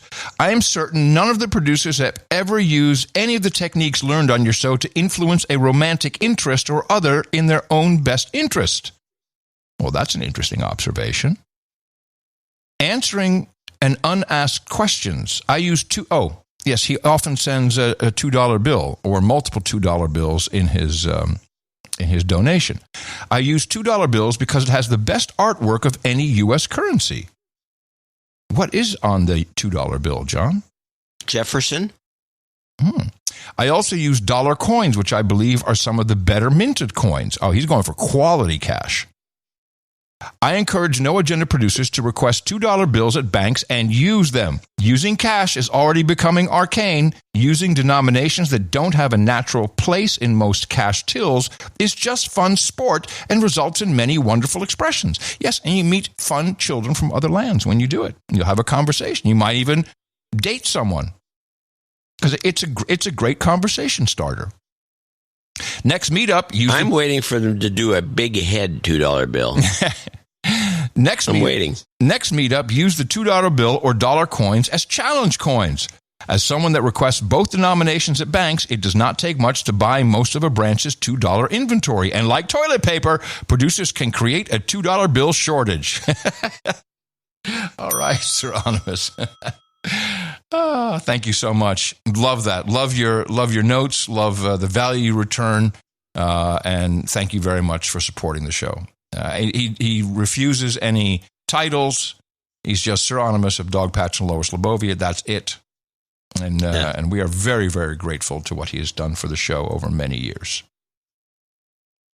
So now we have, moving on, another fine donor, Ryan and Jessica Sorensen in Havre, Montana. $1,540. $1,540. BBB jingle and Goat Karma, please now shut up and take my money. Okay, start talking again. It's why we send our cash. There's a stream of consciousness opening there, I think. Mm-hmm. This donation is a split from me and my gorgeous wife, Jessica. Nice. Sharing executive producer status. You'll both be on there. Brings us up to Dame and Knight status. In before inflation increased prices, we shall be known as Dame Jessica and Bear Paws. I shall be referred to as Bad Potato of Beaver Creek. The county's largest county park, I might add. Beaver Creek. I will bring homemade pastrami and hot rod jalapeno amber. Ooh. I think that's a beer. To the round table. Since my restaurant closed, I need an outlet for my cooking needs, another casualty of BBB. Oh, boy. Also, please wish my oldest son, CJ, a happy birthday. It's not until April 14th, but better now than not at all. Thank you for the entertainment. Keep it up. Love is lit. For a better life beyond your freedom, build back better. For someone else. You've got karma. Sir Caris in Dracut, Massachusetts. A big, massive, D-cup-sized boobs, 885. We got you. No jingles, no karma. Thank you for your courage. Well, thank you very much, Sir Caris, Viscount of Greater Boston. Very much appreciated. I'll hit Mike Dorman, since that was so short. He's in Redmond, Washington.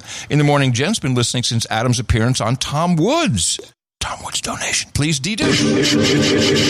You've been de-douched. May I have some old-fashioned yak karma for my mental health? I've been overly resentful since my employer forced me to get the jab. Love and light. Mike, of course we got some yak for you, man. You've got karma. I'm sorry to hear that, brother. QQ. Ah, yes, QQ. In Key West, Florida. $400. Title change is FEMA Theme Parks Dweller. Clarification, QQ is actually Q-Tab Q. Oh. Using since 1998 for email services that were asking stupid questions like F name and L name. In the U.S., the Q has completely different I'm just going to read this. Has completely different charge seams. I'm not sure exactly what he means by that. But he came in with $400, whatever it was. And he'll get a title change, so he's going to receive that. Thank you very much, Tab Q. Up next, we have Dame Kendra, Riverside, California, $399.96, and she sent in a card actually. Looks like a St. Patrick's Day note. What does it say here? Dear John Adams, sorry I abandoned you during the great PayPal purge of 2022. This donation represents 1 year of 33 monthly contributions. Oh, hope this cute puppy brings some Irish karma. We'll reinstate monthly donations in Q1. Lots of love, Dame Kendra. I can't see the front of the card, though. Front of the card was torn off for some reason. Jay took it off. Oh. For probably some art purpose. Oh. It was a cute puppy. Really? It was National Puppy Day. I think it was a cute puppy. Oh, thank you very much. We appreciate that. I'm going to stop this for a second and bring in a $397 donation, which is from the Baroness of Baja. Oh. Police credits $397, Tucson. Ladies and gentlemen, start your livers pre St. Patrick's Day. I have the note here with the list of people that contributed. And okay. So this is a meetup donation. Yeah. Okay, gotcha. Now it wasn't scanned because it's on deep red paper. Oh. And blue ink on top of that. It's very hard to read. But I'm going to read a couple of these names. Now this first one, I don't want to read because it's under 50. Dame Beth came in with 100. Cole from Casa Grande Ruins. Oops. Well, difference doesn't make. Don't know who that is. That's under 50. Under 50. Under 50. Coyote Shit Poster Club. 100. Another under 50. Meyer from the Casa Grande ruins 100. Somehow this all came to 397. Okay, well, I got what I could do. This is the best I could do. And I want to thank everybody at the Arizona meetup. I like this idea of doing some collections for the show at these meetups. Yeah, it's a very good idea. And what do they say here? Special thanks to Tim for bringing No Agenda Jeopardy. Much fun was had by all. Jingles, mud flats, and our formula. Is this the two we got wrong? Oh, that must have been for the No Agenda Jeopardy. Ah. Hanging our heads in shame. Thanking you for your courage. Dame Beth, Baroness of Baja, Arizona. Because of what's happening in Greenland right now, the maps of the world will have to be redrawn. This is what would happen to San Francisco Bay.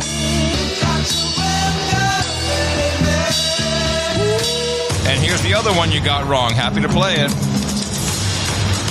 Our formula is this. We go out, we hit people in the mouth. All right. I like this idea. I like this idea of No Agenda Jeopardy. We should pretty call it No Agenda Trivia to avoid any issues. Miguel Espinal in New York. Is this Miggs?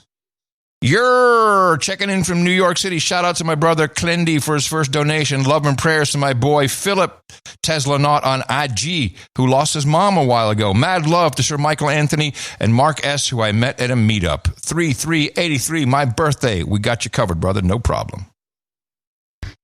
Kelly Shermer in Concord, North Carolina. ITM, this donation is a switcheroo. Make a note. Yep. For my husband, Jason Allison. Happy 5th anniversary on 3/23. I hit him in the mouth on 2021, and we've been listening ever since. He donated before I did, so may I please get a de-douching? You've been de-douched. We were supposed to take a belated honeymoon to Barbados on March of 2020, but the world went mad instead, and we have yet to get a redo on our trip. Can we have some vacation karma, please? Thank you for all you do to keep us sane in an insane world. We selfishly hope you never find an exit strategy. The donation is for him. But if I could please hear the 3x3 jingle for myself, thank you for your courage and such. And now it's time for 3x3 Experiment by JCD. Comparing stories from ABC, CBS, and NBC. The never-ending 3x3. You've got karma.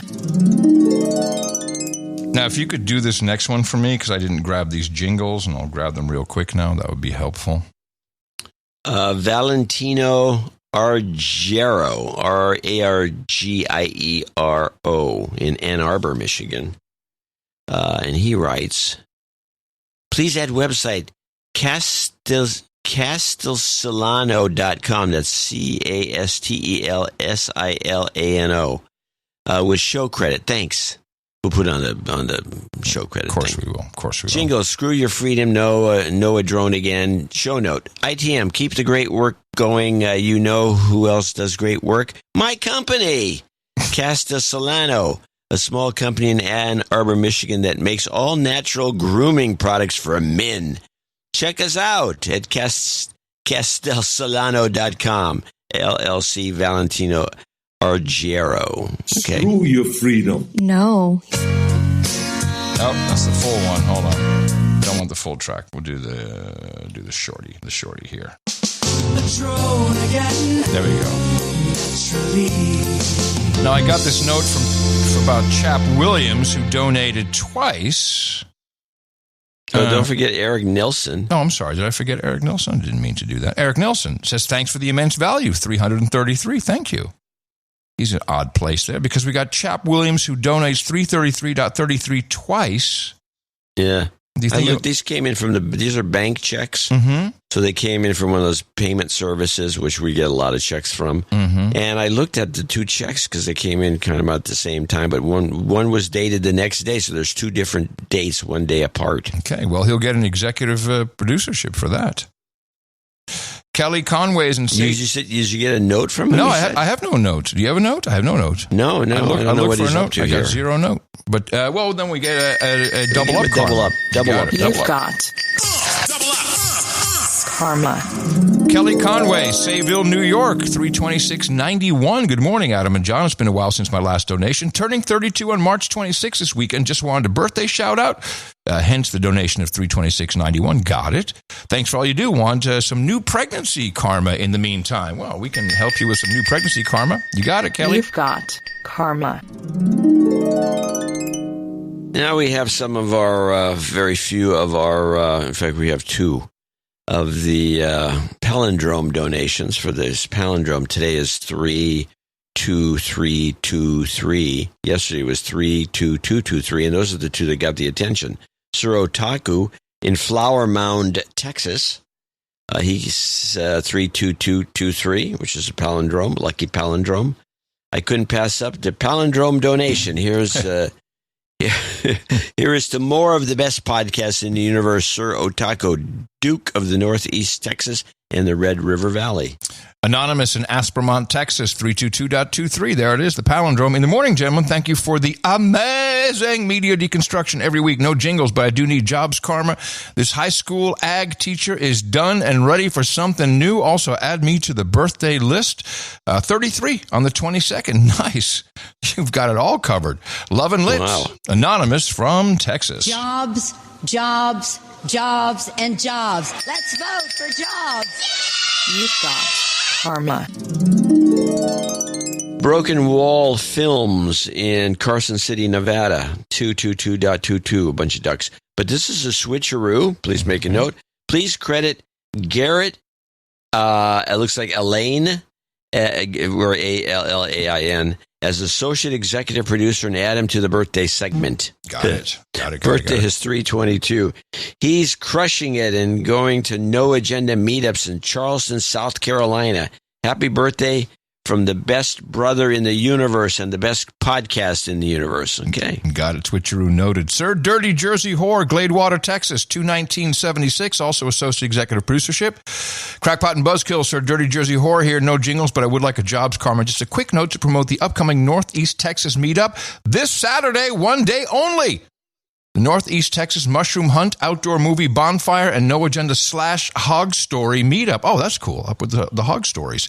Come join other fellow Gitmo Nation slaves at Fred Lobster International Speedway in Gladewater, Texas. It starts around 5-ish. We'll be providing pulled pork sandwiches, some other goodies. For more information and to RSVP, go to noagendameetups.com. Jobs karma, much appreciated. Thanks. Y'all be good. Please go visit that meetup. Sir Dirty Jersey Whore is an interesting dude. Jobs, you'll like him. Jobs, jobs, and jobs. Let's vote for jobs. You've got karma. Now, here's Ashley Slater, who comes in with $202.33. I don't know where she's from. It doesn't say. Did you get the goods from her? She sent a couple bound we are, of course, here in Jamaica. So if it came in while we were here, I have not received it. I do not believe it. Oh, well, she does leather goods.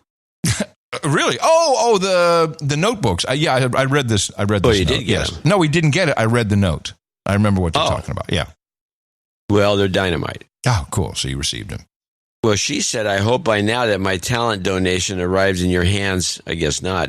Prior to this being read, as I made each of you your own leather-bound journal with hand tool design and 33 incorporated into it. I also sent one to Mimi and Keeper. So there you have it. For my birthday, my husband, dude named Ben, commissioned me to make each of you a journal, so he bought them for us. So he gets some sort of credit, I guess. Well, she made them, though. Yeah, she did make them. Yeah. She's going to be hosting a meetup. I hope it's on the meetup things. You send it to noagendameetups.com. A meetup with my husband and friend Marina on Friday, March 31st at Cowboy Jack's in Bloomington, 7 to 10. I'm not sure if it's on the meetup. I'm sure it is. I'm sure it is. And then she's got some Instagram links, which I can't read because I'm going to put it. No, what you need is her Insta handle is ashenfire_originals. We'll put it in the credits. There you go. We'll put it in the credits so you can find it there. No jingles, no karma, but if you say hello to our three daughters, Katia, hello, Gwyneth, hello, and Gwyneth. Yes, hello. I'm saying hello. I know. I'm waiting for you to say that. Lexi. Hello. Wow. They think it was pretty cool. Thank you very much. Oh, Mom. Thank you very much, Ashley. We will be. I'm sure. I saw the pictures. I'm sure they're beautiful. Can't wait to pick them up. And our last associate executive producer, Brett Bird from Katy, Texas. Karma would be appreciated from Brett. And let me just see, 1,656 trolls still left. Okay, well, the good guys are still here. Thank you very much, Brett. You've got karma. And I think these are associate executive producers for show 1540. And we have 1 week left until the brand new donation site comes online. Everyone's very excited. You can look at the old one now. Dvorak.org/NA. Thank you all for supporting the best podcast in the universe, episode 1540. Our formula is this. We go out, we hit people in the mouth.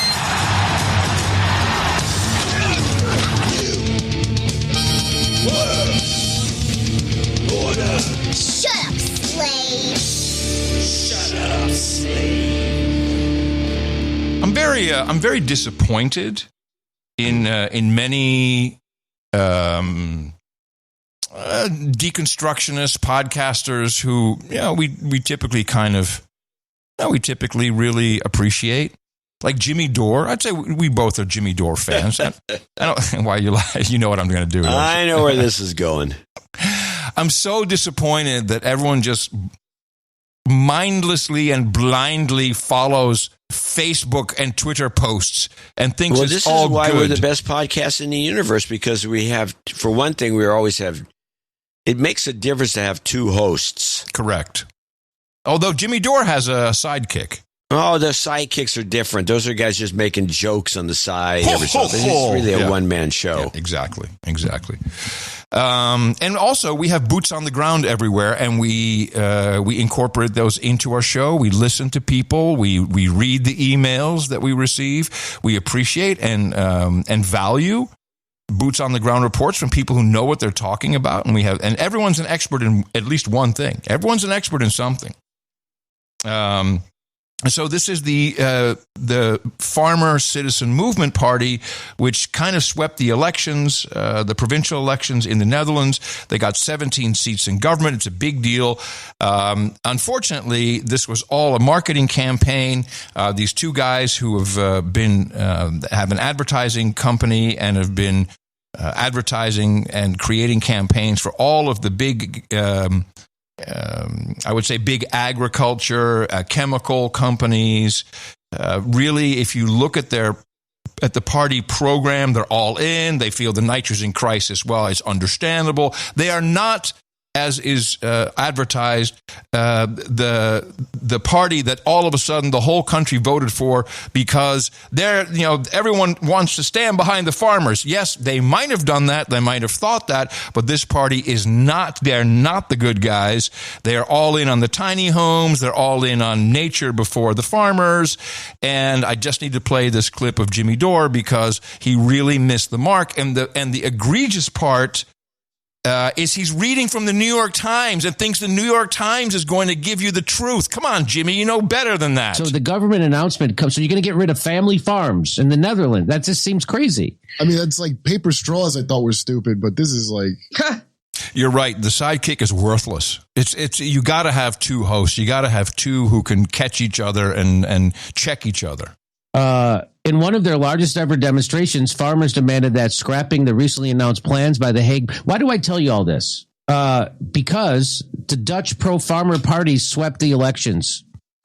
Fascism. So those farmers, now they're going to be called white supremacist fascists, Nazis. You know that.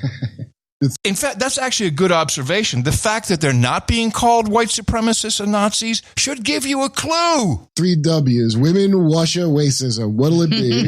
The surprise victory is widely seen as a protest vote against Prime Minister Mark Rutte's government and some of his policies, including a goal to slash nitrogen emissions, which many say will imperil farming operations. Hey, a small pro-farmer Palmer's party has swept provincial elections in the Netherlands to become the biggest in the Senate by channeling wide dissatisfaction with the Dutch government and a sharp challenge to Prime Minister Mark Rutte's administration. Rutte. This is good to see, isn't it, Kurt? Aren't you happy to see this? This is something, finally something somewhere. There's a positive note somewhere that people are starting to somehow take control back of their governments. The result put the party, the Farmer Citizens Movement, which has fewer than 11,000 members, according to its website, on track to become a major player in a government body that approves or rejects legislation that comes out of the House of Representatives. Some Dutch voters said they viewed the party's success as a victory against the country's elites as well as the government. They said it just like their Brexit. So I hope Jimmy hears this. We appreciate what you do, man, but you got it all wrong on this one. And you should never trust the New York Times. Yeah, going to the New York Times to get the confirmation is like the world's worst thing to do in this particular moment. Well, here's another one, and just we'll stick with big ag or big pharma in this case. It's all chemicals. This is another one of these. It used to be Denmark, but oh no, we've been doing the show long enough. We remember it used to be Denmark, and now it is Finland. There's another reason to be happy in Helsinki. For the 6th year running, Finland has topped the World Happiness Report, the UN-sponsored index that measures GDP per capita, social support, life expectancy, generosity, and corruption. According what? Did she say 6 years running? That's what she said. I don't remember it being 6. It used to be. No, that's bullcrap. We had Denmark was last year. I don't know. And the year before. Let me see. There must be competitive happiness reports. No, this is the one. I think this is the one. I'm looking at when's the last time we had the happiness index. The last time it was 2014. No, I that's the last time we reported on it, at least. Anyway, we'll continue. Life expectancy, generosity and corruption. According to the study, Finns' strong feelings of communal support and mutual trust helped them navigate difficulties like the COVID-19 pandemic, as well as liberty to make their own choices and faith in their government, with minimal suspicion of government corruption. All right, so happy in Helsinki. Why do you think they're all happy in Helsinki? Well, we also happen to have the antidepressant consumption index, and Finland doubled the amount of people per capita. What is the actual number here? What is the number here? Oh, I'm sorry, the DDD, the defined daily dose. This is new. So Finland. The number one country with the most antidepressants daily dose, I guess the defined daily dose, is Iceland. They went from 71 to 153. Sweden went from 45 to 105. Norway only a small increase for Norway. France a small increase. But Finland more than doubled, 36 defined daily doses to 82. And so if you're wondering why they're all so happy and trust their government, there's your answer. And the Netherlands, who always show up on the list, they actually didn't. They went from 31 to 47. But I would say look for Iceland to be the happiest country next year, and maybe Portugal, who went from 32 defined daily dose to 131. They're drugging you, people. Yes, that's why you're happy. Of course, happy in Helsinki. Wow, Brave New World. Yeah, Soma. Right out of Huxley. Soma, right on, Soma. Sad, but Soma. I'll just stay on Big Pharma because there's another change coming up. I love this. This is, if we haven't given Big Pharma enough of our minds, our bodies, our health, let's add this to them, shall we? The Biden administration announced plans today to overhaul the network that's run the nation's organ transplant system for nearly 4 decades. The United Network for Organ Sharing, known as UNOS, has faced criticism for inadequately managing the process. In 2022, doctors performed more than 42,000 transplants in the U.S., but there are still 104,234 men, women, and children currently on the organ transplant wait list. And every 10 minutes, another person is added to that list. 17 people die every day waiting for an organ transplant. The proposal would open up a competitive bidding process for other organizations to possibly take over the network with the goal of shortening wait times and saving lives. And creating a great marketplace. I think they should just turn that over to the Chinese. Yeah, they know how to do it. This is totally what this is. Be careful. You're going to hear the story that John and I grew up with, even though we're separated by a couple years. So I heard about this guy, and he met a girl while he was on a business trip, and then he woke up the next morning in a bathtub filled with ice, and on the mirror with lipstick it said, "We've taken your kidneys." Yeah, you get X amount of time to get to the hospital. That organ theft, not to go back to some of the older stories, but I'll bring up the details of this one later.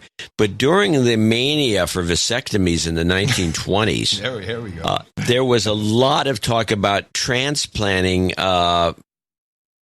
balls. Testes. And because there was added virility, so they would take gonads from one guy who's supposed maybe dead, and then put him in another, so you'd have like 4 balls. And at one point, there was a problem with people having that exact same thing happen with the missing kidney, where they'd get knocked out in a New York alley, and they would have their balls stolen. Wow.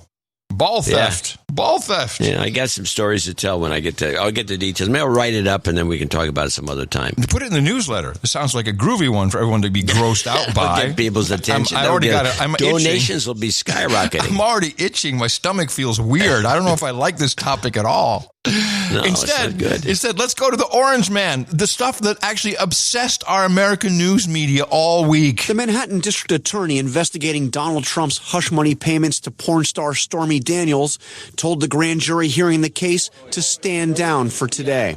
Sources tell ABC News jurors were informed at least one additional witness may be called to testify before they decide whether to indict the former president. Trump declared over the weekend that he would be arrested on Tuesday. That obviously did not happen. Obviously.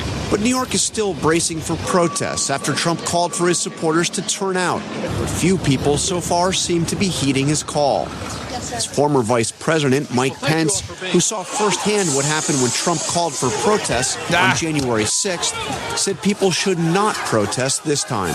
I would discourage Americans from engaging in protests if, in fact, the former president is indicted. Oh, man. It's like, did we not say this was a hoax? This was lame. This was not going to happen? I'm pretty sure we said that. Yeah, last show. Yeah. It's like, don't, we're not buying it. Although I do like what Newsweek did. Who owns Newsweek these days? That used to be the spook publication. I think it's some independent group that's a small publisher. I'm not sure anymore. Bloomberg owned it for a while. Trump supporters plan bank run to protest his arrest. No, that's a good one. Please. No, that's a great setup. That's a great setup. If there's a bank run, I got the info for you. If there's a bank run, just blame Trump. Trump did it. I got the info on the law about bank runs for you. Yeah, I found out about it too. What did you get? That there was actually something of a law that was repealed in 2012 for free speech purposes. It used to exist. No. That's where I got it from. When I was a kid, I guess I knew about this law. But It was taken care of, removed from service in 2012. There is no law. Section 9A2 of the Securities Exchange Act prohibits any person from directly or indirectly using any means of interstate commerce or communication to make false statements or omit a material fact that could affect the value of securities with the intent to deceive or manipulate the market. This applies to a wide range of securities, including stocks, bonds, other investments, also banks. But they have to prove that you profited from it. Otherwise, it doesn't really count. Yeah. Wow. While on the topic of Trump. Yes, I have more. This is, again, the reason I get NTD every couple of weeks. I'll do this. Mm-hmm. Do you know anything about Trump's 10-point plan? an Agenda 45 or whatever it is, 47. Agenda 47. No, he has a I think the 10-point plan sounds familiar, but I have certainly not heard a clip or anything about it. Well, here's a clip. Former President Trump revealed his plan to dismantle what he calls the deep state yesterday. It's part of his Agenda 47 for 2024. Meanwhile, demonstrators both in support of and against him took to the streets. NTD's Jeremy Sandberg has more on Trump's 10-point plan. Oh, of course we didn't hear that. That would be crazy. Before we play your second clip, here's what we did hear. During that possible perp walk, and described the potential situation as a fun experience, Joe. So that might be fun in front of the cameras for him, but I think it's different when you get in there and you're having, I could be wrong, but you know, I wouldn't know, but having your fingerprint taken and your picture taken. You know, we call that, Mika. What? That's called whistling past the graveyard. He's not looking forward to any of it. He's horrified. He's just talking big. The walls are closing in. The walls are closing in. The walls are... And, the walls have been closing in since 2015. The walls are closing in again. We have so many mega clips of walls closing in by these douchebags. That guy's the worst. I don't understand why he's still on the air. But okay, let's go to Trump's 10-point plan, part 2. They're all sick, and it's fake news. Trump vowed to aggressively remove rogue bureaucrats, uproot corrupt actors in the national security sector, and rework FISA courts if elected in 2024. He plans to create a Truth and Reconciliation Commission. To declassify and publish all documents on deep state spying, censorship, and corruption. Yeah. He's promising to crack down on government leakers that he says collude with media to create false narratives. And says he will ask Congress to create an independent auditing system to monitor intelligence agencies to make sure they're not running disinformation campaigns or spying on citizens. He's also proposing term limits for members of Congress. This is how I will shatter the deep state and restore government that is controlled by the people and for the people. Reactions to Trump's possible upcoming indictment were mixed in New York on Tuesday. Both supporters and adversaries were on the streets making their stance known. Proponents in other parts of the country, like Alabama and Florida, said they were not protesting, but rallying in support of Trump instead. We're not going to just lie down and pretend that this is normal or that this is right. It's not right. They've spent millions of U.S. tax dollars coming after him instead of working with him to help our country. And I think it's ridiculous, but like I said, it's benefiting Trump in the long run. I love our governor, but Trump's our man. Did you hear about Chris Rock? No, what about Chris Rock? I guess he did his latest stand-up in D.C., and a lot of the muckety-mucks were there, including Nancy Pelosi. And Chris Rock said, "Are you really going? Are you effing stupid? You're going to arrest Trump? You want to make him? You want to make him more popular? Do you not understand how stupid you are?" Yeah.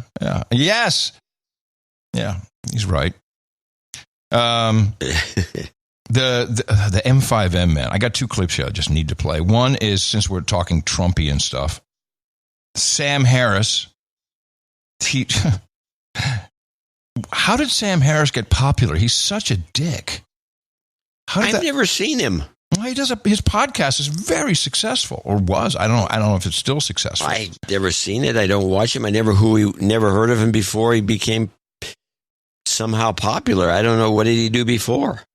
I don't know. Him up. But he's very Wikipedia very while you're doing the clips. Well, he listened to his latest. We're swimming in a sea of misinformation where you've got people who are moving the opinions of millions of others who should not have an opinion. That's us, John. No. We should not. That's us. We should not have an opinion on these topics. Like there is no scenario in which you should be getting your opinion about vaccine safety or climate change or the war in Ukraine or anything else that we might want to talk about from anyone. Candace Owens. From Candace Owens. Right? It's just like she's not a relevant expert on any of those topics. And what's more, she doesn't seem to care right? And she's living in a culture that has amplified that not caring into a business model, an effective business model, right? So it's just it's and that there's something very Trumpian about all that. Oh, there it is, very Trumpian. Well, okay. All right, Sam. What makes him someone you should be listening to by his own standards? You remember what the last time we played Sam Harris, what he was saying, right? No. Oh, yeah. You do. Sam Harris, born in 1967, was an American philosopher, neuroscientist, author, and podcast host. Yes. His work touches on a range of topics, including nationality, religion, ethics. What has he got to do with any of this? I don't know. Harris came to prominence for his criticism of religion and Islam in particular, and is known as one of the four horsemen of the new atheism, along with Richard Dawkins, Christopher Hitchens, and Daniel Dennett. All of them, most of them, in fact, represented by John Brockman, who's my agent. Seriously. Oh, that's the Harris's first guy. book. The End of Faith won the Penn Martha Alburn. Okay, so he's a famous atheist. There you go. And so he's got cred because of that. I think this is when we first introduced him on the show, was when he said this. Yeah, honestly, that thus far is the most harmful aspect of his presidency. It's the complete ruination of any standard of honesty in political discourse, and it's astonishing to me. I have not yet accepted that this is even possible, much less actual. So I don't think I'm alone, but I'm continually having the bewildering experience that I just cannot believe this person is president. And it really No, he was the one that said it was. I wish I had the right clip. He said, no, it's okay to lie if it's about Trump. It's okay to lie about. Hunter Biden. At that point, Hunter Biden literally could have had. Remember, he said it's okay. It's okay to lie about stuff as long as it's getting rid of. I don't want to play it. As long as it's getting rid of Trump. You remember that? It was a big. I don't remember it, but I probably believe me. it. You believe me. Okay, so let's go to the approved media, and it's finally out. Finally, we have her show. Inside is what it's called. Inside with Jen Psaki. As we know, she was the spokeshole for. They actually gave her a show. They gave her a show. You caught it. They gave her a show. And let me give you my professional opinion. Since you and I have been in our past, we've executive produced and we've produced many, many mainstream products, including television. And I would say, first of all, her hair is disastrous. I don't know who did her hair. It's so we're doing our producer talk. Oh, now yeah. I got to get an image. Where am I going to get this? Just go to Inside with Jen Psaki and make sure you get the one where she's wearing all white. A mistake as a news person. What are you, an angel? So her clothing is good. You definitely do not want to wear it's white. All white is wrong. In the olden days, it was actually It was illegal. It was illegal. It was illegal because it blew out the tubes. Yes, that's right. It blew out the tubes. But it's not a good look. The hair is a disaster. I'm sorry. The hair is just a disaster. And any woman who looks at her hair, at least the clip that I've seen, it will admit it's a disaster. It looks like I found a website. It looks like the rats are eating at it. And she can't talk. Oh, this is not good. This white is no good. Of course not. Do you see her hair? She looks like a nurse or something. She doesn't look, or somebody should be locked up. She looks like a mental patient. Yes. You're right. It looks like a straitjacket. Yeah. And she can't read. With the recent news of Donald Trump's looming... You missed it. She can't even get Trump's I heard it right away. With the recent news of Donald Trump's looming indictment, we've seen Trump's allies attack prosecutors in all sorts of ways. But one attack in particular stood out to me. And she's moving her arms around like she's trying to... Oh, no, she's trying to fly. But she's trying to... Is she doing the elbow flap? Yes, she's trying to direct planes to the gate or something. It's horrible. On Thursday, Boris Epstein said that woke radical DAs in New York and Atlanta are to blame for Trump's legal problems. Yes, you heard that correctly. Woke DAs are to blame here. This is the worst prompter read ever. She can't do it. This is a mistake. They blew it. She's worse than Joy Reid. She cannot read. Joy reads better than this. Yeah. Stood out because it seems that blaming woke politics for problems big and small has become a one-size-fits-all response for Republicans lately. Take, for example, the news this past week of the collapse of Silicon Valley Bank, the largest bank failure since the 2008 financial crisis. It was a big deal, and it's a complicated issue, one that we could probably devote an entire show to. But instead, for some Republicans, the real problem had no connection at all to any economic policies at all. Oh, did she say at all? At all. This is horrible. The writing is bad. She can't read the prompter. She can get better. She can get better with the prompter. But she was the school marm. She was I don't have to do that to you. Give her an interview show. Do anything but this. Reading the prompter is not. You nailed it. Of course, we're executives. We know what we're talking about. No one ever asked us for our opinion. An interview show would have been ideal. Yeah, where she can. I think she's very capable. Yeah, she's got the nasty kind of style that's perfect for an interview show. And with that, you tie your hair back. That red hair, you tie it. And the red hair is cool, but you got to tie it back. Don't try to be glamorous with your. What are you? A feminine hygiene product commercial? You know, I'm looking at this picture.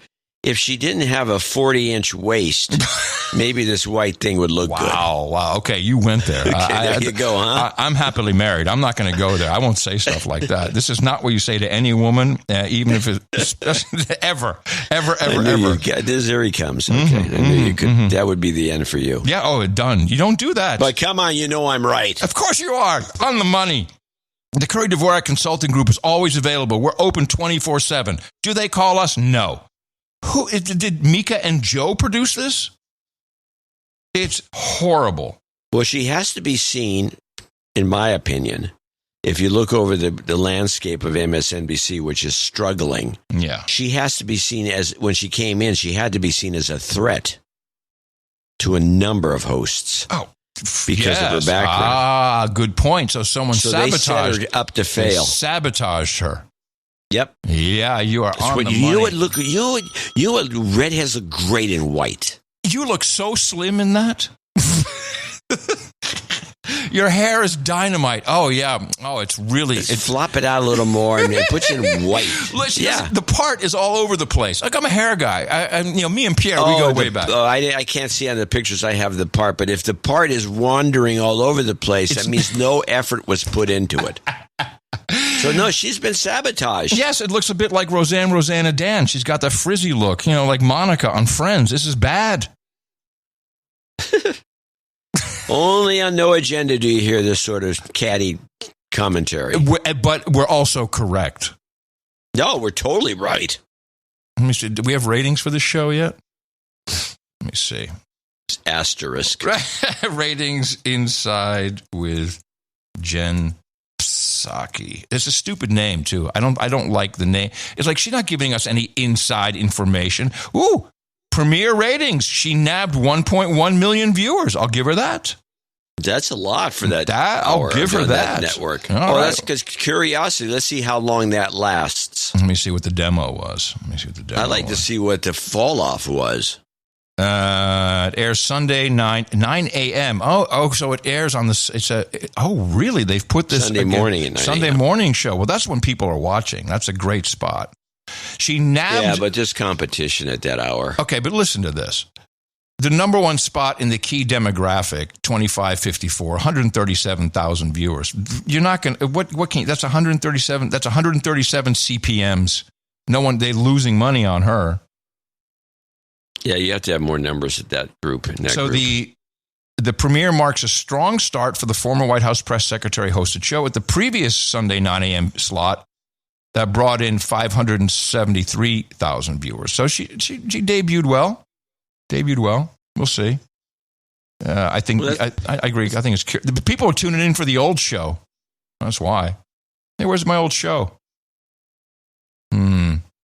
Well, she won't carry it. We'll see. If she does, if they're trying to sabotage her right off the bat, she hasn't got a prayer. The way it works, no. Ready Kilowatt in the troll room says, it's viewers who passed out drunk watching Saturday Night Live. Yeah, okay. Good one. Oh my goodness. Yeah, but we know this stuff. We know this stuff. This is not good. So the next thing that starts happening is they bring in some consultants. Oh, and then they there we start go. moving her hours around. If their hours change one time, it's over.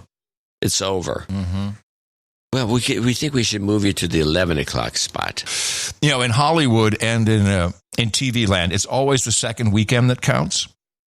So, if you have friends in Hollywood, and of course we do, they'll say, hey, congrats on your new movie. I'm going to go see it. Oh, no, go the second weekend, because they never want the drop-off. So they're always asking their friends and family to go the second weekend. It's the same for a television premiere.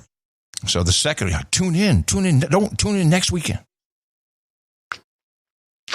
By the way, we have as many people listening to this podcast as she has watching her. And she's making millions. Hello. Oh, what's wrong with this picture? Yeah. What do I think she got Asians, man. I'm going to say she did 8. I'm going to say she got $8 million a year for this show. Boy, MSNBC's got their heads up their ass. Yeah, they got money, though. They got money. Comcast money. That's right. Big Comcast money. Well, good on her. But, I'm telling you, it's a mistake. It's a mistake. She probably also, besides being sabotaged, I can't see her being friendly to the crew. Oh, you're so right. And that, especially in cable, that's key. Oh, yeah. Because they don't get paid enough anyway. And they'll be the ones that is going like, oh, your hair looks great. I'm looking at it right here in my monitor. It looks great. Exactly. with the thumbs up and the okay thumbs sign. That's exactly. I used to, if they ever made a good close-up of me, we had 2 camera people, Warren and Celeste. They both passed away, sadly. They were older than me, but they passed away kind of early, I felt. I had a concept called Curry Cash, and if they would make me look really good with a shot or a close-up, I walk right after the segment. I walk right up, put $5 on top of their lens. Curry Cash. Wow, I was well known. Idea. It was well known. Curry Cash was a thing. Nowadays, it'd have to be a hundo. Oh well, this is back in the day. Okay, so there's a couple of things going on around the world.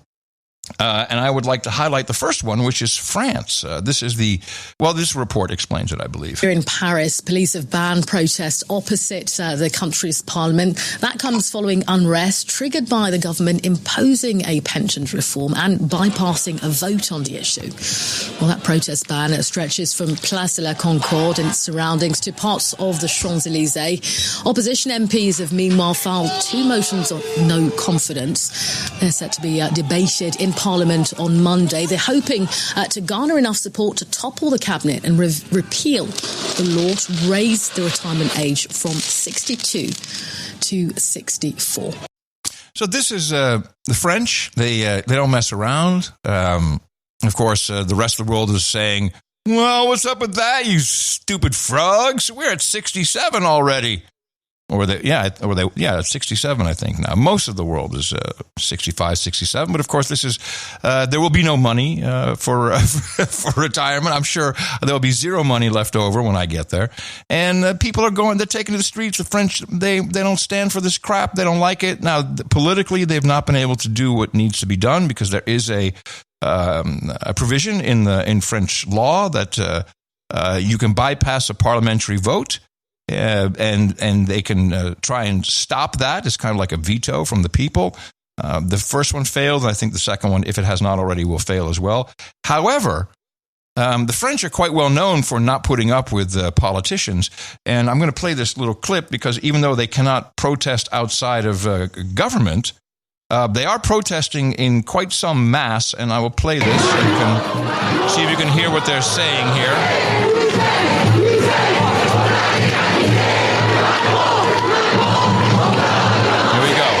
Louis says, on l'a décapité. Macron, on peut recommencer. Which means, Louis XVI, we capitated him. Macron, it could happen again. I love, they're just saying it. They're just bring out the guillotine. Yes, they're just saying it. They're just saying it now. You think they would really do it? It's possible. Well, you never know what I know. They leave it in your mind that it is always possible. You don't want to mess around with it. They're a little nutty. They are. Well, hey, they got bigger cojones than the rest of the world. People just going along with it. With everything. Yeah, they'll go along with it. You hear about Israel? No. Oh, man. Hold on a second. This was, where did I get this from? This might have been Deutsche Welle. Well, Israel's former spy master is speaking out against the government's plans to overhaul the country's legal system. Journalist Iris Mackler is covering this for us in Jerusalem. So, Iris, what did the ex-spy master say? Yes, he emerged from the shadows and he wasn't comfortable, but he said he was doing it in order to issue a stark warning. These legal changes, he says, are like nothing Israel has ever seen before. It's a judicial coup which will lead Israel into a dictatorship. Once he said that, he went on to say that what he fears is that it will also bring about the collapse of Israel's defense institution. That's the Shin Bet that he headed, the Mossad, even Israel's military, because once you change the system, once it's a dictatorship, then he fears that people simply won't defend it in the same way because it's not the same flag, it's the flag of a dictatorship or a democracy. So we'd love to hear more from our producers. I'm going to have to. This has been going on for a while, and there's been a lot of protests over it, which is Netanyahu wants to change some aspect. I don't know the details of the judicial system, but mostly the judges. He wants to get rid of a bunch of Supreme Court judges and move guys around. And everyone's bent out of shape about this. Now, I don't know why. I would like to. Somebody's got to give us a briefing on this because we don't have we're not getting the reports we need. And while we're on that topic, there's another thing that's been going on, which many of our producers have reached out to us about. I'm pretty sure neither of us understand it just yet.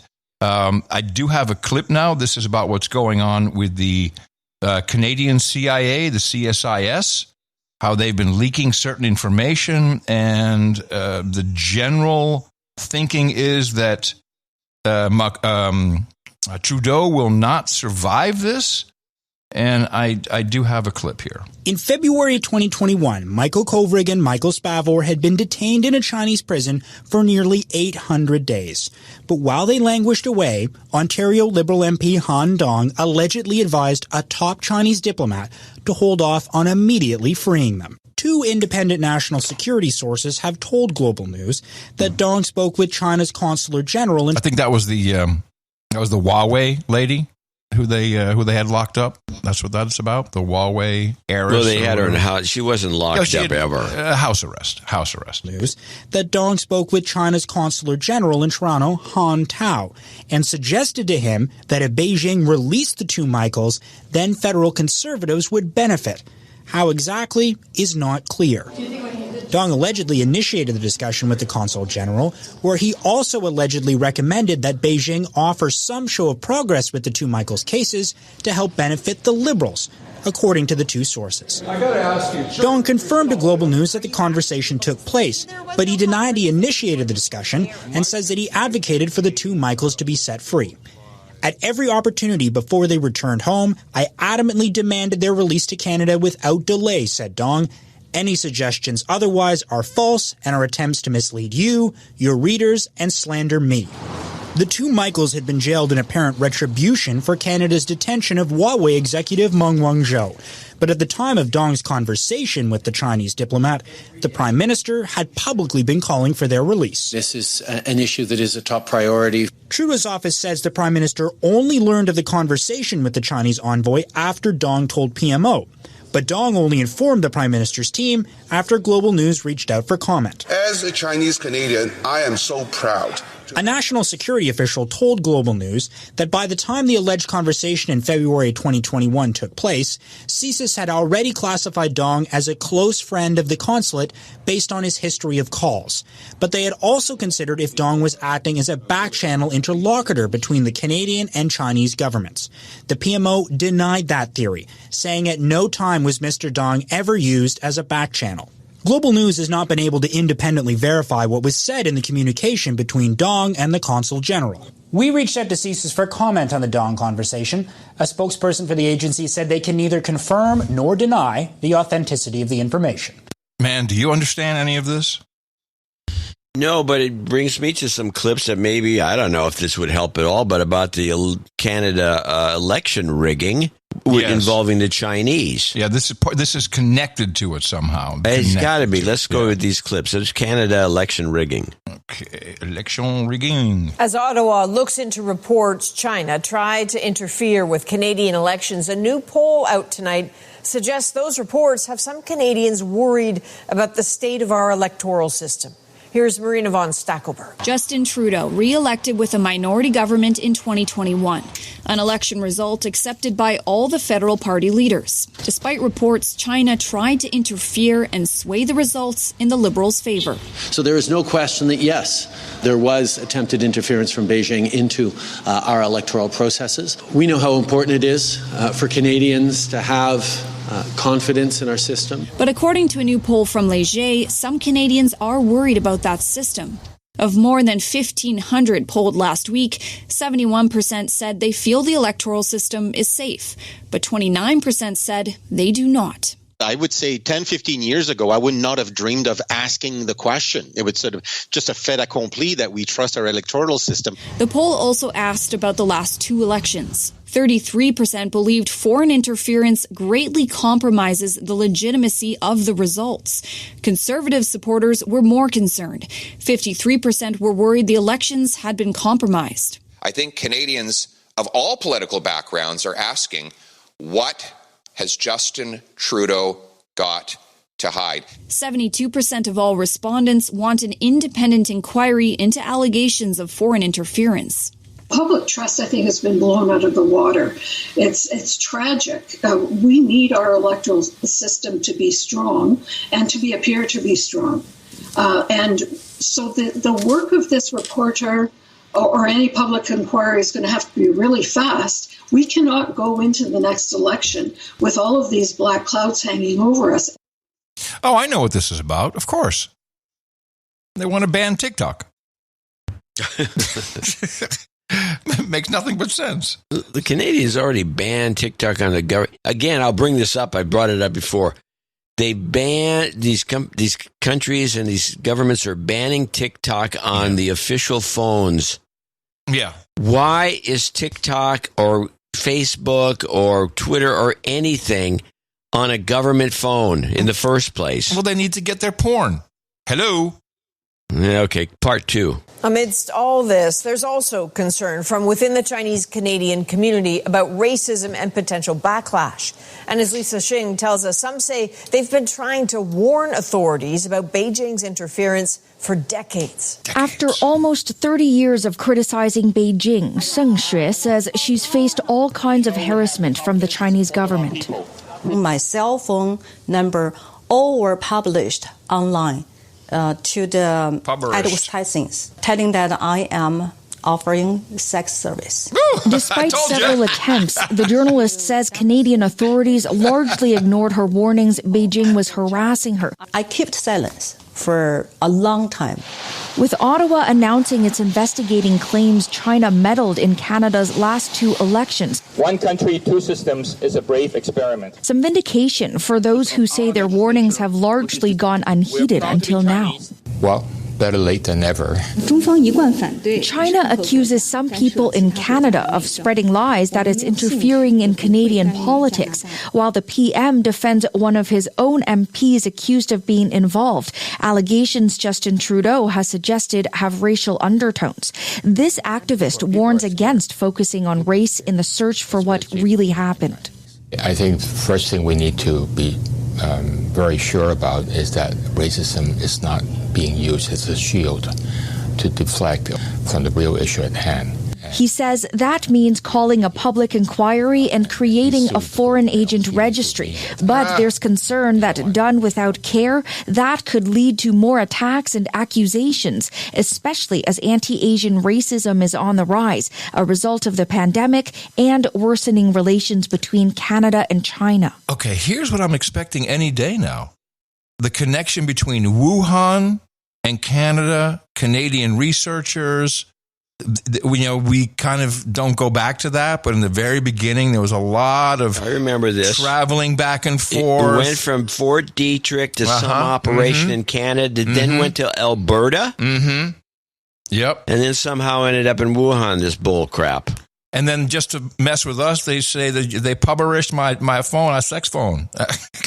The other thing that's kind of interesting is that this sudden creation of this anti-Chinese sentiment is great. And I live in an area where it's like, we got... You go to the Chinese market all the time. You go to the Chinatown, the Chinese market all the time. It's China. There's a lot of...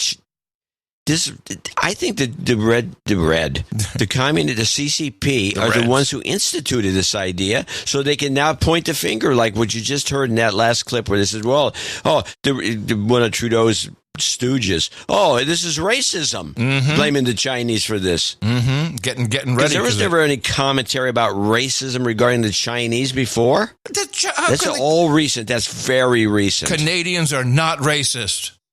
That's us. So let's go to final clip on this. Maybe we'd learn something. Members of the Chinese community are quite worried about people may somehow label them as medium or agents of the Chinese government. As the investigations continue, there are calls for that work to involve consultations with the Chinese diaspora, those who are, after all, the targets of the interference. There's a podcast also on No Agenda Stream, the Millennial Media Offensive. They're all over this. I think they may be from Canada. Oh, good for them. Yeah, so let's get some details. Let's get some info that we can understand, because even the terminology is just foreign to us. It's difficult. When they say the PMO, okay, the Prime Minister's office, I get that, but it's just a lot of words that aren't the same, and it's just, it stinks. The whole thing stinks, and I agree. I think we're looking at something that has to do with COVID, has to do with just China in general. Something's going on. There's some funny stuff. I have two fun, kind of offbeat clips. In so far as Canada is concerned, I thought this was funny. This is Canada. The clip is called "Canada Scamming Immigrants." As Canada makes a big push to bring in more immigrants, some are sending a warning tonight to would-be newcomers. Be careful who you choose to help you through the process. Chris O'Neill Yates introduces us to one woman now out tens of thousands of dollars after hiring an agent not actually authorized to provide immigration services. Good. Well done. Take their money. All right. What was the other funny one? Well, I don't know how funny this one is, but this is the interesting ballless characteristic of the United Nations. This is the CCP versus UNESCO. This is an NTD.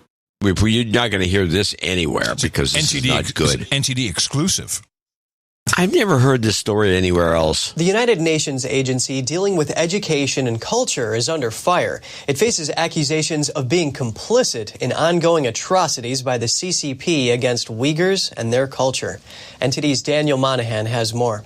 A new report by the Uyghur Human Rights Project says the CCP is carrying out systematic actions against Uyghur culture and heritage. Everything that gives the Uyghurs their unique cultural identity, according to the report, is being targeted by the CCP. That includes tradition, music, dance, religion, language, poetry, and more. The CCP is also destroying mosques and other religious sites and restricting the use of regional languages. The report says this is part of a broader campaign of genocide in the region of Western China known as Xinjiang. UNESCO is the UN cultural agency that's... Wow, hold on a second. That was a weird edit. I want to hear that again. ...campaign of genocide in the region of Western China known as Xinjiang. They just inserted that. Did you hear that? Like a whole different voice just pops in. Like they had to... I did not. Yeah, there's a reason for that, I'm sure. So destroying mosques and other religious sites and restricting the use of regional languages. The report says this is part of a broader campaign of genocide in the region of Western China known as Xinjiang. UNESCO is the UN cultural agency that serves to protect cultural heritage around the world. The report charges UNESCO with remaining silent when it should speak up. Peter Irwin of the Uyghur Human Rights Project asks, where is UNESCO when the Chinese government is literally destroying the identity and culture of Uyghurs? Good question. Irwin believes UNESCO is refusing to speak out due to the funding it receives from China. Meanwhile, the UN Human Rights Council took the rare step of voting down a motion to discuss human rights abuses by China against Uyghurs in October of last year. There can be no doubt about the gravity and the scale of what has been reported in Xinjiang. It was only the second time in the Council's 16-year history that a motion was rejected. The vote was seen as a blow to the credibility of the United Nations itself. No country, no matter how powerful, should be excluded from Council discussions. UNESCO continues to acknowledge the Chinese regime as the protector of Uyghur heritage in the region. Uyghurs and Muslims are among many groups that experts and human rights monitors say are persecuted by the CCP. Other victims include practitioners of Falun Gong, Christians, Tibetans, and more. Wow. There's definitely some stuff going on with China and the rest of the world. Here's what gets me about these Uyghur reports. The Uyghurs are Muslims. The Muslims have what they call, insofar as their universal brotherhood is an ummah, which is the world of Muslims. And they usually stick up for each other in a very aggressive way. And it seems to me that where's Saudi Arabia in this situation? Where they got a lot of oil control of who gets what? Where's the Muslims in India that are affected by this because it affects the Ummah? Where are the Muslims of the Middle East involved with China? And the Chinese just did a deal with hooking Saudi Arabia with Iran. Yeah, and where is they're complaining about this? Decades of baffles fighting. Me where the Muslim community is as a whole regarding these Uyghurs. You hear nothing from them. How about this? It's all about the money. It always is. China is now that we are destroying the petrodollar from the inside out by removing the petro part and make it what you can call the windmill dollar, the sun panel dollar, solar panel, which are all made by China. China is on deck. They're going to take over, and people are scared, and they're just like, most politicians. Well, I'll just go to the winner. How about that? Well, that's one possibility because I can't think of anything else. None of this makes any sense. I'm going to show my support by donating to No Agenda. Imagine all the people who could do that. Oh, yeah, that'd be fab. Yeah, on No Agenda in the morning. And we have a few more people to thank for show 1540. Yep. On our way. Let's start by naming names and giving out amounts. Numbers. Starting with Jason Bybel, Bybel in Austin, Texas, $120.12. Eric Levenberg in Los Angeles, California, $120. He needs some health and job karma. We'll give you that at the end. Douche Baggins in Spring Beach, Texas, $111.11. South Jersey Meetup came in. This is switcheroo coaster donation money collected for the selling of a 3D printer coaster and raffle for the South Jersey Meetup.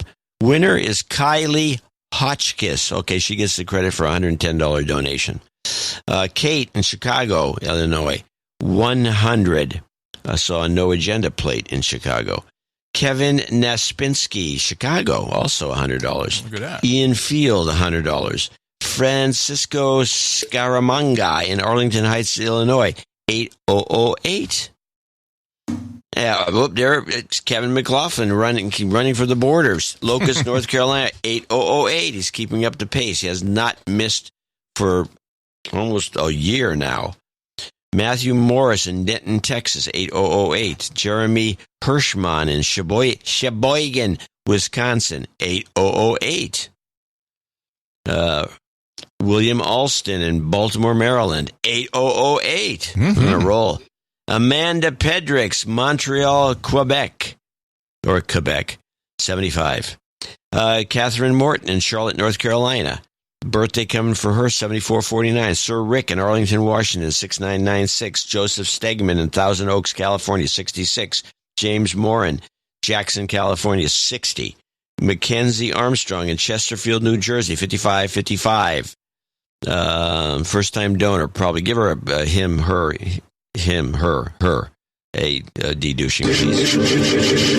You've been de-douched. Some dude named James in Carnegie, Oklahoma, 5555. Stephen Stark in Bradenton, Florida, 5510. He's talking about Google Barf. Nell in Elm City, North Carolina, 5510. Troy Funderburk in Spokane, Washington, 55. Srinivas Murti or Brahmin from Culpeper, Virginia, 5271. Henry Barron of the Outpost West in Rancho Palos Verdes, 5242. Bob Butler in Cumming, Georgia, 5069. Ryan the Stable Boy in Edmonds, Washington, $50.50. De-douching for him, please.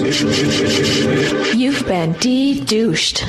Andrew Benz, Imperial, Missouri, 5005, along with Forrest Martin, parts unknown, 5005. The following people are all $50 donors. Name and location, if I have it. Robert Case, Mill Spring, North Carolina. Christy Jones in Demarest, Georgia. Matt Illingworth in Montclair, New Jersey. Joel Coppin, Copin in Bethlehem, Pennsylvania. John, I think he needs a de-douching. You've been de-douched. It's because he's going to a meetup. John Siebert in Auburn, California. Daniel LeBoy, Sir Daniel in Bath, Michigan. Julian Robbins in Aptos, California. Dame Girl Kyle, not Kylie, in Orangevale, California. Yes, we often get that wrong. Tatiana Prince in Hollywood, Florida. Sir Patrick Maycomb, New York City. Robert Hanna in Poway, California. Jonathan Straub in Roswell, Georgia. David Perdue in Snow Hill, North Carolina. Michael Romano in Sebastopol, California. John Lawrence in Helots, Texas. Donald Locke in Pottsville, Pennsylvania. Bart Beekwilder in Vegel, North Brabant. Kate Haskell in San Rafael, California. Alexa Delgado in Aptos.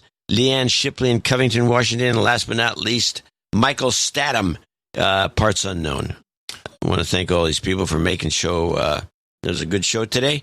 Show 1540, a winner. Thank you indeed. And we have two knightings coming up for which I read the notes which came in because they were under the exec or associate executive level. Charles, let me see, where is this? Charles, Sir Junta, he will become. All I ask is that you give a shout out to Behind the Schemes with Lavish and Boobery. It was their show that truly pulled me into the No Agenda community at large. And he requests to henceforth be known as Sir Junta of the Ditch People.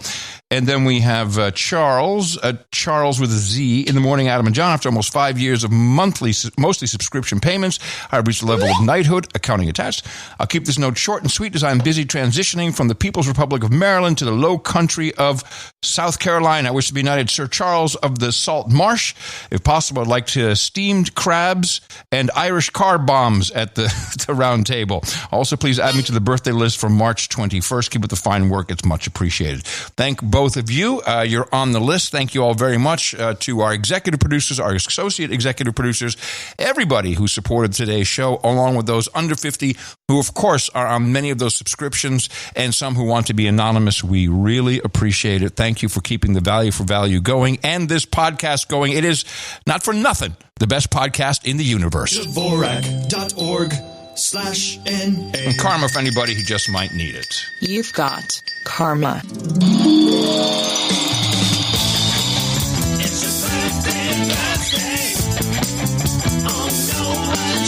And here is your birthday list. We got Miguel Espinal, who turned 39 on March 3rd. Sir Charles on the 21st. That is a couple days ago. His brother wishes Garnett Alain a happy birthday, March 22nd. Anonymous turning 3 on the 22nd. Hey, that was yesterday, right? Catherine Morton turns 49 today. Kelly Conway turns 32 on the 26th. And Ryan wishes his son CJ a happy birthday in advance for April 14th. Happy birthday from everybody here at the best podcast in the universe. It's your birthday, yeah. Title check. Times changes. Don't wanna be a douchebag. Go ahead and turn and face the slaves. Q-Tab Q. Q-Tab Q. He has upped his support of the No Agenda Show, and he now becomes the FEMA theme park dweller. And we appreciate his support very much. If you want anything else like Baronet or whatever is supposed to be added to that, let us know. We're happy to take care of you. We do have a dame and a couple of knights to take care of. I got the there you go. The good night blade. That's a good blade. Jessica Sorensen up on the podium. Charles Shunta and Ryan Sorensen. Hey, there's the two of them. There you go. All of you have supported the No Agenda Show in the amount of $1,000 or more, and I'm very proud to pronounce-ticate thee as Dame Jessica of the Bear Paws, Sir Charles of the Salt Marsh, Sir Shunta of the Ditch People, and Sir Bad Potato of Beaver Creek. For you, we've got Hookers and Blow, Rent Boys, and Chardonnay by request, homemade pastrami and hot rod jalapeno amber, steamed crabs and Irish carb bombs. We got some geishas and sake, Rubenesque women and rosé, vodka, manila bong hits and bourbon, sparkly cider and escort, ginger ale and gerbils, breast milk and pablum, and of course, we've got the mutton and mead, and you can go to noagendarings.com. Take a look at the handsome knight and dame rings that we have. The signet rings. Anyone can take a look at them, but only these people can order them, and that means there's no cost associated because you are now knight and dames. Along with that, there's a handy guide to let us know what ring size you need because they are bespoke, and we will send that with some wax to seal your important correspondence with, and also with a certificate of authenticity. And thank you again for supporting the No Agenda Show. No Agenda Meetups.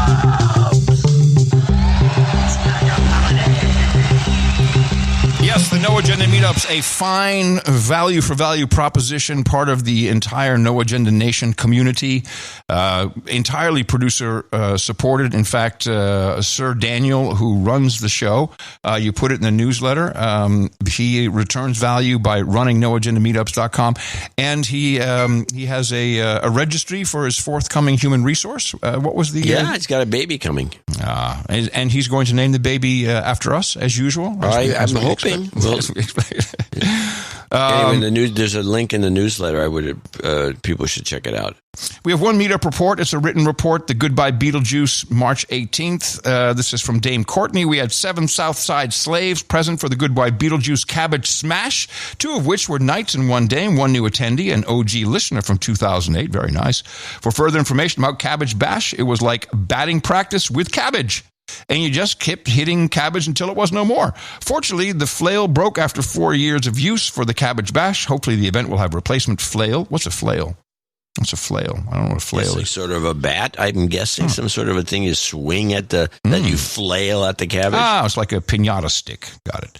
Okay. I did see the video. Invitation to Mike from Geary, Indiana to come over. Blue Island is only 30-minute drive. Many from Chicago thought about heading to Geary, but traffic, that time and direction is prohibitive. Until next time, Dame Courtney. Thank you very much, Dame Courtney. Here's what's coming up. Meetup-wise, you can hit the Rational Drinkers Club at 5:30 at Stodgy Brewing Company, Fort Collins, Colorado. You should be able to hit that, no problem. Super Time, 6 o'clock at Miller's Ale House in Orlando, Florida. Oh, the Duke of the South, Sir Patrick Coble in Florida, taking care of that. Nice.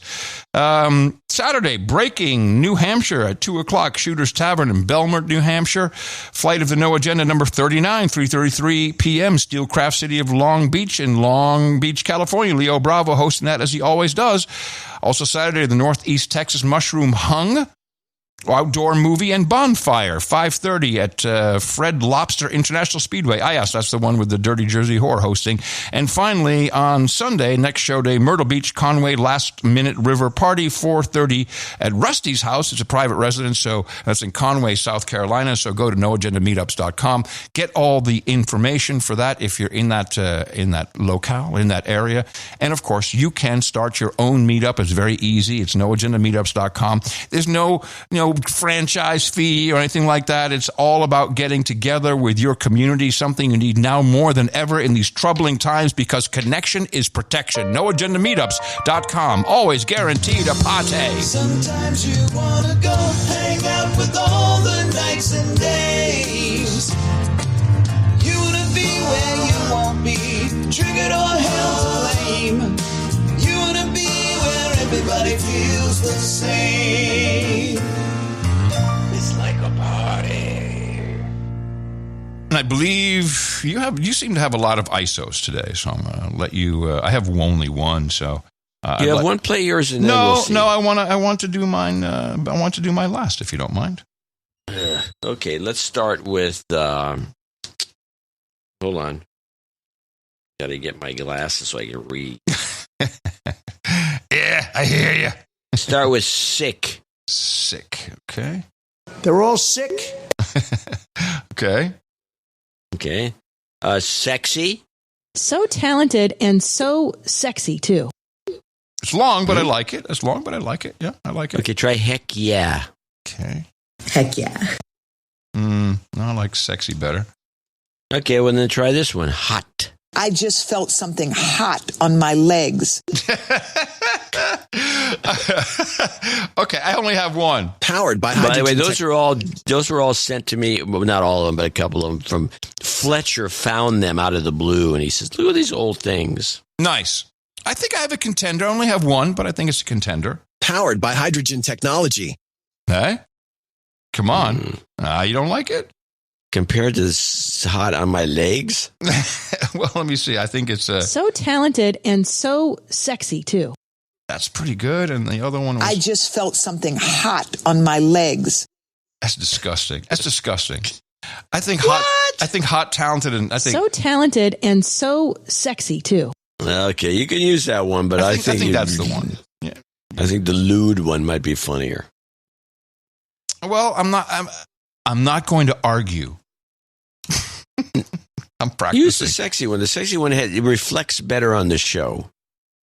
It does, because otherwise it sounds like we just put a gob of goo on someone's leg. It's not. It's not good, man. It's not a good look for us. Well, talking about not good, I got one last clip. All right, let's play it. Tell me what Biden says here. Okay. There's only one that's titled Biden. I'm going to presume this is it. I'm proud to use my authority under the Antiquities Act to establish and I want you to know it's a big deal, the Havaniqua May. I'm having trouble. Thank you. I got it. Oh, man. Havaniqua May? What is it? What was this about? It was some memorial he was dedicating. He couldn't pronounce what it was. It's almost like us with meetup places. People are yelling at us that we pronounce them the wrong way. This is the President of the United States. We're lost. The dollar is lost. Biden's lost. Everyone's lost.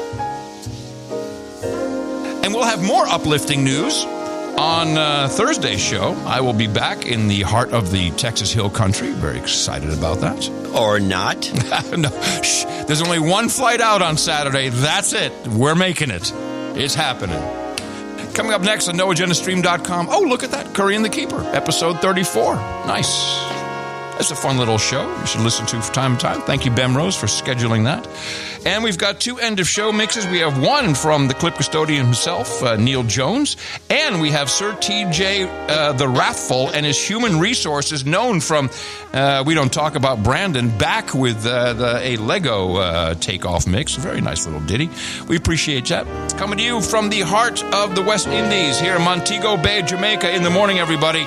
I'm Adam Curry. And from northern Silicon Valley, where I should mention that the sales of vinyl records surpassed that of CDs in 2022. How about that? I'm John C. Dvorak. We return on Thursday right here on No Agenda. Remember us at Dvorak.org/NA. Until then, adios, mofos, and a hooey hooey and such.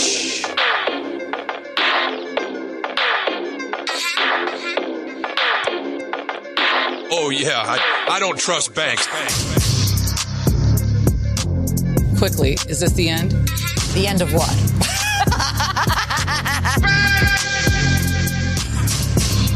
Well, what do you put in the bank? I don't trust banks.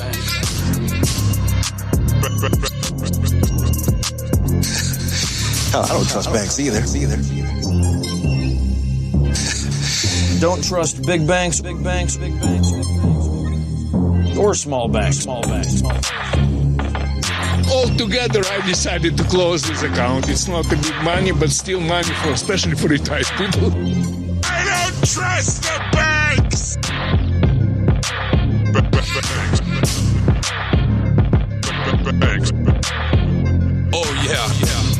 trust banks. I don't trust.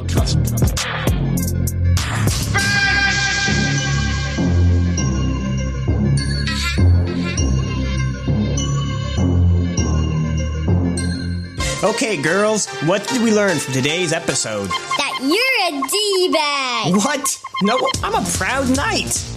Oh, that John's not buying it. Oh, well, that's normally true. But anything else? Let us think. Everything's a scam. Life's a scam. Everything's a trick just to get your money. Everything's a scam. If it's on the TV. How can they just lie like that? All the time they've been trying to control the masses. That's the scam. It's a war for your mind, you will find. It's all propaganda. This is a scam. Moon landing, JFK, everything is run by the CIA. Everything's a scam. They just want to brainwash your family. Everything's a scam. If it's on the mainstream.